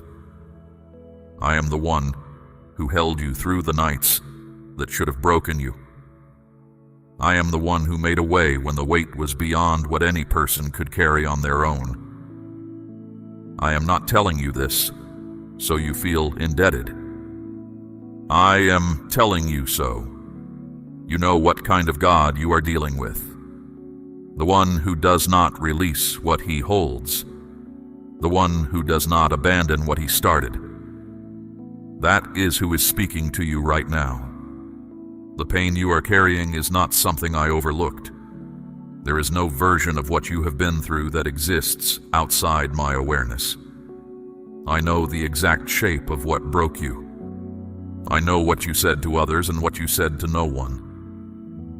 I know the cost of the nights that had no end and the mornings you chose to stand anyway. None of it is beyond what I can reach. None of it is too far gone for what I intend to do. You are standing in what looks like ruin. I am standing in what I am about to build. Both things are true at the same time. The wreckage is real, and so is what I am about to do with it. My child, this is not the end of your story. It is the part of your story where I arrive. There is something that needs to be said about this moment you are in. Not every person who reaches this point stays long enough to hear what I have to say. Some leave, some shut down. Some manage the pain into numbness and go on without it ever really changing. You stayed. Whether that was a decision you made consciously or just the absence of enough strength to go anywhere else, you stayed. And that matters, because what I am bringing into this space requires you to be here for it. And you are here. The loneliness of suffering is its own category of pain. You can endure tremendous things if someone is walking alongside you. You can bear almost anything if the weight is shared. But when the pain is yours alone, when you carry it invisibly, when no one around you can see it or fully understand what it is costing you, that is when it becomes almost unbearable. That is the kind of pain you have been living with. You tried to describe it, You looked for the words, and either the words were not there, or when you found them, the person you gave them to could not hold them properly. They offered advice when you needed presence. They told you to be stronger when you needed acknowledgement. They moved on before you were ready. And after enough of that, you stopped trying. You sealed the pain inside and carried it alone. I need you to hear this clearly. Your pain is not dramatic. It is not an overreaction. There is nothing excessive about what you are feeling. You are genuinely hurt. The wound is real, and the fact that others could not see it, or could not sit with it, or did not have the capacity to stay, that says something about them. It says nothing about you. Say, "Yes, Lord, if you are ready to let me into this today." Here is what I want you to know about every moment you felt completely alone in this. I was there, not in a distant way, not as a passive observer recording what happened. Present, engaged, close. In the silence of the nights that had no end, I was in that silence. In the moments you could not speak what you were going through, I already knew. You were not unheard simply because no human voice answered. I moved quietly in those seasons. A thought that arrived out of nowhere and steadied you for one more day. A moment of unexplained peace in the middle of the worst stretch. Something that reached you at exactly the right time and felt like too much of a coincidence to be random. Those were not accidents. Those were deliberate, quiet interventions, but mine. You cannot know how many things I turned back from you in the darkest stretch. How many times I redirected what was heading toward you. The battles you never had to fight because I stopped them before they reached you. You did not see any of that. You were not meant to, but it happened. And you are still here in part because of it. The loneliness told you that you were forgotten. It told you that your situation was too small for heaven's attention, or too complicated for a solution, or that you had been left to navigate it on your own. Every one of those was a lie. The loneliness of pain is one of the cruelest distortions in existence, because it takes a wound that is already real and adds a false verdict to it. That verdict is not what I say about you. You are not a person I am tolerating from a distance. You are not a case number. You are not someone whose prayers are stacking up unanswered. You are the one I am speaking to right now, directly, specifically, with full attention. This is not a general broadcast. It is a personal word, and what I have to say to you is shaped by your actual situation, your history, your story. I know every detail of it. Your suffering did not happen in a vacuum. I was watching, not like a distant audience observing a spectacle, but like a father who cannot leave the room no matter what happens. There is no depth of pain that put you outside my reach. There is no darkness that made you invisible to me. You felt alone. That feeling was real. But the feeling was not the truth. The truth was that I was right there. I know what it cost you to keep going on the days you had no reason to. I know the specific conversations that cut deeper than they should have. I know the moment you realized a certain person was not going to come through for you. I know the night you decided not to ask for help anymore because asking had produced too much disappointment. I know all of it. None of it changed how I see you. None of it altered what I intend to do in your life. You have been seen, not from a vantage point outside your pain, but from inside it. That is where I have been all along. And now I am moving, not just to comfort you, but to change the actual situation. What I am doing goes beyond words that lift you for a season. It goes to the source. It addresses the root. And when I am finished, The isolation you carried will not just be managed. It will be replaced by something you have not yet experienced.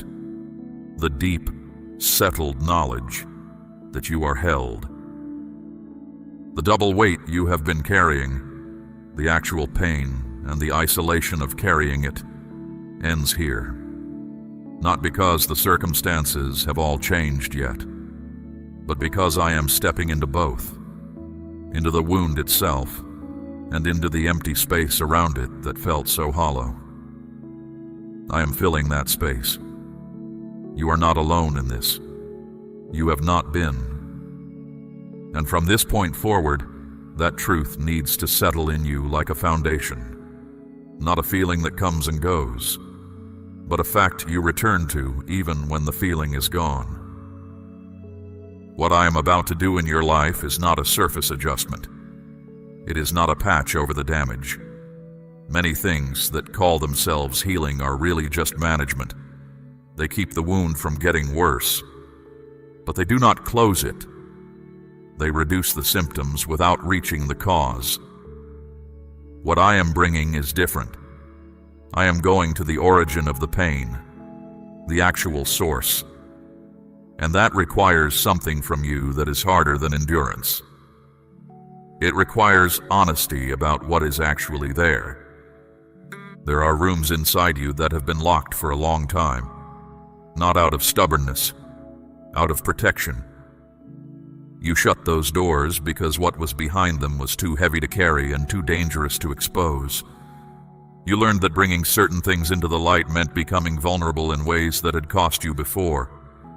So you locked the doors and kept moving. Life, to outside observers, appeared to continue normally. But those rooms do not stay still. What is sealed inside does not remain contained forever. It finds other exits. It surfaces as responses that seem disproportionate, as a heaviness with no clear source, as a pattern that repeats across different situations and different people, because the root of it has never been addressed. You have noticed this. You have wondered why certain wounds keep reopening. The answer is that the cause was never removed. It was only covered. That is what I am here to change. Not with a temporary measure, with actual removal of the root. This process does not depend on your ability to explain what happened or your ability to make sense of it. It does not require you to have the right words. It only requires that you bring what you have carried and place it in my hands without holding part of it back. That is the condition. Not performance, not perfection. Just surrender of the weight. There is an act of faith I want to speak to you about in this moment. Something that matters. Not because I need anything from you, but because the act itself changes the posture of your heart.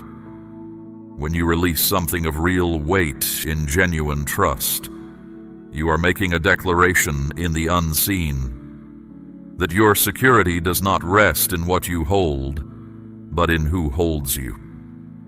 My child, I am asking you to place a portion of what you have, something of real weight, upon the altar of this work, as gold laid on the scales of this calling. Let it be a seed sown into deep water, an offering set on stone, not held back in fear. This is proof that your trust rests in my hand to provide, and that your heart no longer clings to lack. What you release in faith does not leave your life. It moves ahead of you into the harvest I'm preparing. There is a difference between believing in my provision in theory and acting as though it is real. What you release in genuine trust becomes a point of activation, not because of the amount, but because of what the act declares about where your confidence rests. It declares that I am your source, that what you have comes from me and can be returned to me, that you are not holding on to survival with clenched hands, but walking open-handed with a God who does not run short. The healing I am bringing is comprehensive. It is not confined to the emotional. It is not limited to the spiritual. Every area that has suffered damage is within the range of what I am addressing now. The places that have been stuck for years. The doors that have seemed permanently closed. The ground that has felt like it produces nothing, no matter how much effort you put in. I am moving through all of it, not in sequence, in fullness. You have been reaching toward me for a long time. Some of those prayers were spoken with full faith. Some were spoken with doubt, but you said them anyway. Some were spoken when you had almost nothing left to believe with. Just the decision to reach out one more time, even though the last time felt like silence. I received all of it, not based on the strength of the faith behind each prayer, but because you kept coming. That persistence is its own kind of faith. I have not missed a single moment of it. The thing about deep healing is that it asks you to feel things you have been successfully avoiding. That is not punishment. It is the only way through. You cannot drive around a wound to get past it. You have to go through it to reach the other side. But you do not go through it alone. I am in the going through with you. Not watching, not coaching from a distance. Present in every part of it, carrying what you cannot carry, moving through what would stop you on your own. What is coming on the other side of this is not a slightly improved version of what you have known. It is new ground, a life that does not look like the one you have been managing. I am not restoring you to where you were before the pain. I am taking you somewhere you have not been yet. The destination I am building toward is not a return to the past. It is a forward movement into something that has been waiting for this exact season. For the work happening right now to be complete. My child, the doors I open are not the ones you could have unlocked yourself. The path I am carving is not one you could have found on your own. What is ahead of you was designed for who you are becoming through this. Not who you were when it started. It was always the plan. The plan has not changed. It is still in motion. There is something that happened in you during the hardest stretch. Something that did not happen because of the pain, but that could not have surfaced any other way. The difficulty did not manufacture it. It uncovered it. Certain things in a person only become visible under pressure. Certain strengths only emerge when the comfortable options are removed. What I saw in you in your lowest season was not a weaker version of you. It was a version you had never had to bring to the surface before. I watched how you moved through what should have stopped you. How you got up on days when you had nothing left. How you kept reaching, even a threat of it, in conditions where reaching made no logical sense. That is not ordinary. That is not something every person does. And it did not come from nowhere. It was always in you. The pressure just gave it a reason to appear. Joseph is someone I want you to think about. Not as a tidy parable, but as a real account of how I work. He was betrayed by those closest to him. He was sold and discarded, and left in a place with no exit and no advocate. Years passed without any visible change in his situation. The conditions around him had no reason to produce anything good. And yet, I was moving in every season, including the ones that looked like nothing. When the moment arrived, it arrived completely. The reversal was total.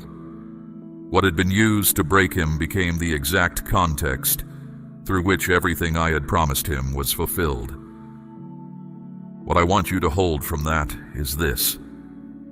Joseph did not understand what I was doing while I was doing it. He was not walking through those years with a clear map. He was walking with uncertainty, with grief, with the weight of injustice that had no explanation. The faithfulness was not based on clarity. It was based on something else, a refusal to let the circumstances define who he was. That is what I am asking of you. Not that you understand every step, that you stay. What the long season produced in you is real, even if you cannot name it yet. There is a steadiness in you now that was not there before, a capacity to hold difficulty without immediately falling apart. A way of moving through things that carries more depth than it used to. You may not feel that. You may feel depleted. But depletion and depth are not the same thing. What was uncovered in you through this does not disappear when the feeling of strength is low. I also want to speak to the wounds that came from other people. The ones who should have stayed and did not. The ones who promised and did not deliver. The ones who saw you struggling and moved on. I know those specific wounds. I know which ones are still open. I know which ones you have tried to close on your own by deciding that needing others is a liability. Those conclusions are understandable. They will also limit your future if they stay in place. What I am going to do about those wounds is not ask you to simply forgive and move on as though nothing happened. Forgiveness is real, and I will walk you through it. But it is not a feeling you generate on command. It is a process, and I will be in it with you. What I will say now is this. What those people did is not the final word on what you are worth. I am the one who determines that, and what I say is different from what their actions communicated. The part of you that has been guarded since those wounds, the part that holds back, that expects disappointment before it arrives, that has quietly decided trust is too high a cost. I see that part. I am not going to force it open, but I'm going to work on the damage underneath it, steadily, until the guardedness no longer has the same reason to exist. That work has already begun. There are things you experienced that no amount of reframing changes. Some of what you went through simply needed to be mourned, not explained, not turned into a lesson. Mourned. Grief over real loss is not a failure of faith. It is the honest response of a person who loved and lost, who invested and was not returned to. I allowed you the full weight of that. I still do. But grief was never meant to become a permanent residence. It was meant to move, to pass through and leave something changed on the other side. What I am bringing you into now involves movement, out of the ground where you have been standing, and into territory that is already prepared. That move is not a betrayal of the past. It is simply what comes next, and I am the one leading it. You are not going to this new place the way you would have gone before all this happened. Something in the way you move has changed. The way you listen is deeper. The way you read situations is sharper. The way you extend to others who are struggling is more direct and more real, because you are speaking from lived ground, not theory. These are not consolation prizes for what you went through. They are genuine capacities. They belong to you now. I want to be clear about something. The difficulty you went through was not payment for what I am about to give you. I do not operate that way. What I bring freely, not as a reward for suffering, not as settlement for what you endured. What happened in the difficult season has value not because it earned something, but because it changed something. The change is real. It is in you, and I am going to build on it. There is a version of your story that other people need to hear, not to make your pain useful to them before it has been dealt with in you. But eventually, when the time is right, what you have lived through will be exactly what someone else needs. Not a polished account with the struggle edited out, the real account, with the weight still in it. That kind of testimony opens something in a person that no amount of doctrine can. I know when that time will come. You do not need to carry that as a pressure now. Just know that nothing you went through was wasted. I do not waste anything. You have reached the point where what I am doing is going to become visible. There is a season of hidden work that comes before every visible shift, and I will not apologize for the hiddenness. What is built underground is what determines how high the structure above it can rise. The work I have been doing in the unseen season is approaching completion, and what comes out of it is not going to be subtle. The situation you are looking at right now, the one that appears to have no door, no exit, no movement, is not the final picture. What looks like a sealed wall to you looks different from where I stand. I see what's on the other side. I see the route. I see the timing, and I am already moving in it. Your job is not to figure out how it opens. Your job is to stay positioned so that when it does, you are standing there to walk through. Let me tell you about Moses at the water's edge, not the version that sounds neat in retrospect. The actual version. A massive force was closing in from behind. An impossibly wide body of water stood in front. There was no path in either direction. Everyone standing beside him understood what that meant. The fear in that moment was not small, and it was not irrational. The situation was, by every human measure available, finished. That is precisely when I moved. Not before the fear. Not when the confidence was high. Not when the plan was clear. I moved when the situation was fully impossible. When there was no strategy left to try. No combination of effort and ingenuity that could produce a way through. The water divided because there was nothing else to open. My power moves without competition when every other option is off the table. That is the position you are in right now. Stop reading it as catastrophe. It is actually the position of readiness for what only I can do. Declare, I trust you, Lord, if you are choosing to believe this today. What I am opening for you in this next season is not something you could have accessed before now. The door I am bringing you to requires the person you have become through this, not the person you were at the start. There are levels of responsibility ahead that would have broken you before this season. There are relationships ahead that required you to be a certain kind of person before they could survive contact with you. What is coming was always coming, but it needed you to be someone specific to receive it without it destroying you. The new ground I am releasing includes territory in your relationships. The connections that have been dry or painful or absent, I am moving in those. Not every broken relationship will be rebuilt. Some closures were right and final. But new ground is opening. People are being positioned. Connections that carry real weight and purpose are being drawn toward your life. You have not seen this yet. You will. The new ground I am releasing also includes the practical, material dimensions of your life. The financial strain that has gripped your situation, I see it.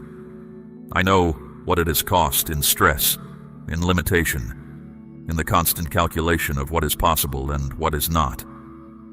That grip is being loosened. I am moving in the practical places. Not because you are more deserving now, but because my timing operates on a pattern that yours does not always follow. My provision for your life was never absent. The delivery is arriving now. There is a pace to what I do that does not always match the pace you want. I work on foundations before I build above them. I prepare conditions before I send what is needed into them. And the preparation often happens in ways you cannot observe. In the interior of situations, in the hearts of people being moved toward you, in circumstances converging in sequences you would not be able to engineer if you tried. What looks like stillness is rarely stillness. It is preparation at a level below what you can see. I want you to stop measuring my activity by what is visible on the surface. The surface is always the last place change becomes apparent. By the time a shift is visible to your eyes, it has already been in motion beneath the surface for a long time.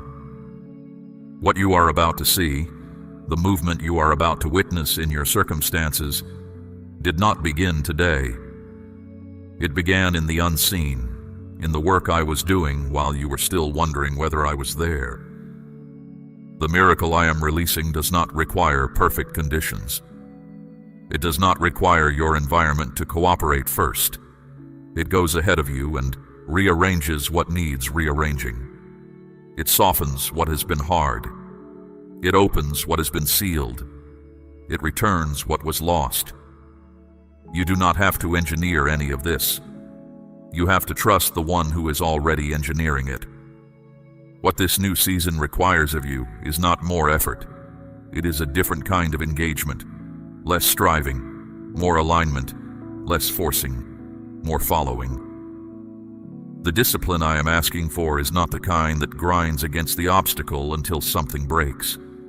It is the kind that stays close to me, that moves when I move, waits when I say wait, goes when I say go. That operating mode produces results that effort alone cannot reach. You have tried effort alone. You know what it produces. Now try this. Those who love me are not navigating this life alone. You have a God who goes before you into the days you have not yet entered, who sees the terrain before you arrive at it, who prepares the way while you are still walking toward it. That is not a metaphor. It is the actual pattern of how I work, and it is how I am working for you right now. Ahead of you, clearing ground, making room, arranging what needs to be in place before you arrive. There is something I need to address directly, because it may be the thing blocking you more than anything else. You want to understand before you move. You want the explanation before the trust. You want the full picture before you commit to the next step. And I understand that impulse. You were built with a mind that reasons, that weighs, that evaluates. I gave you that. I do not despise it. But there is a dimension of what I am doing that your reasoning cannot access. There are layers of this situation that your analysis cannot reach. When you demand to understand all of it before you will trust me, you are asking me to operate within the limits of your perspective, which is a perspective that does not have all the information. I have all the information. You have some of it. The gap between those two things is exactly where faith operates. I am not asking you to be mindless. I am asking you to acknowledge the limits of your own view and trust the one with the wider one. That is not weakness. That is the most sensible response available to a person who genuinely believes they are dealing with God. If I am who I say I am, then walking without full understanding is not reckless. It is the only rational thing to do. There have been directions I gave you that did not make sense at the time, paths that seemed illogical, closed doors you pushed against for a long time before accepting the closure, open doors you walked through reluctantly, not sure why you were going that way. In each case, what seemed strange from your position had a reason from mine. I was not being arbitrary. I was operating from knowledge you did not have access to yet. There is a version of trust that only becomes possible after you have been through what you have been through. The kind built on something more than inspiration or good circumstances. The kind that holds in conditions where every visible indicator argues against it. That is the trust you have been developing. It did not feel like development while it was happening. It felt like surviving. But the result is a depth of reliance that cannot be produced any other way. You are not the same person who entered this season. The way you process things has changed. You do not react the way you used to. The things that used to send you into a spiral take longer to reach that point, or do not reach it at all. The people and situations that used to have a hold over you have less grip now. That is not something you manufactured. That is the result of real work being done. And that change is permanent. You are not going to slide back to who you were before this. The identity I am establishing in you is not dependent on your circumstances being comfortable. It does not require external validation to hold its shape. It is not contingent on people understanding you, or approving of what you're doing, or believing in where you're going. It is rooted in what I say about you. And what I say does not change with the season. It does not adjust based on your performance or your feelings or the state of your situation. What I say is this: you're mine. You're called. You're equipped for what is ahead. The path is not fully visible from where you stand. That is not a design flaw. That is how I walk with people, close enough that they need to stay close to me to see the next step. That proximity is not a disadvantage. It is the safest position there is. Walk with me in this, not ahead of me, running on assumptions about where I am going, not behind me, waiting until everything is certain before you move. Beside me, one step at a time, close enough to hear when direction comes. That is the pace that produces the greatest results. Not because it is the most efficient, but because it keeps you in position where I can work through you, not just for you. There are people I am going to connect you with in this next season who carry something you need, and you carry something they need. These connections are not accidental. They are arranged. They will not all announce themselves, obviously. Some will arrive quietly and only become clear over time. Your job is to stay open. Not naive, but genuinely open to the new, to the unexpected, to the person who does not fit the category you would normally look in. The ones you carry in prayer, those you love most deeply, the people whose struggles sit in your heart even when you have no words for them. I see them too. I am not working only in your life. I am working in theirs. The prayers you have lifted for them have not been lost. They have reached me. And the work I am doing in you is not isolated from them. What changes in you creates movement in the space around you. The people you are closest to will feel it, even if they cannot name what shifted. The new identity I am giving you does not erase what you have been through. It does not require you to minimize it or pretend it was nothing.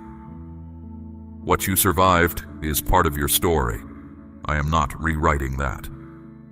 What I am doing is writing what comes next, and what comes next does not begin with what happened to you. It begins with who you are now, the person who came through, the person who stood on the other side. That is the starting point I am working from. And it is a far stronger starting point than you realize. There is authority that comes from real experience, not the kind of authority that is given by title or position, the kind that comes from having actually been in the low places and come back. When you speak to someone else who is in that place, someone going through what you went through, they will hear something in your voice. They will know that what you are saying is not borrowed, that it was paid for. That kind of voice has a reach that no amount of polish or theory can produce. I'm going to use that voice. At the right time, in the right place, I will put you in front of exactly the person who needs to hear it. Everything I have spoken to you today comes down to this. I am done waiting for the right moment. This is it.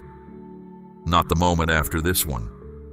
Not the version of this where you finally feel ready. or the circumstances finally cooperate. This moment, right now, with all its uncertainty and exhaustion and open questions, this is the moment I chose, and I do not choose moments carelessly. The blessing I am releasing is not still on its way. The decree has been made. What I set in motion from my throne is not hypothetical or conditional in the way you might be thinking. It is done. The question is not whether it will come. The question is whether you will be positioned to receive it. Whether your hands are open or still clenched around what you have been trying to control. Fear closes hands. Not in a failure of character, in a completely understandable human response to conditions like the ones you have lived in. When you have had to hold everything together alone for a long time, the grip becomes automatic. Releasing it does not feel safe. It feels reckless. But the grip itself is what keeps the new from being received. You cannot take hold of what I am handing you while your hands are full of what you have been managing. I am asking you to release the management, not the responsibility. You are still called to act, to steward, to move, but the white-knuckled control of outcomes that belong to me. Trust is not passivity. It is the decision to move your part and release my part to me, without demanding to hold both at once. What I have promised you is not general. It is not the kind of blessing that applies to everyone in the same form. It is shaped to fit your actual life, your specific situation, the exact details of what you have been walking through. I do not operate in generalities when I work in individual lives. I work specifically, with full knowledge of every factor in play. The word I am speaking over you today was formed for your situation the way a key is made for a specific lock.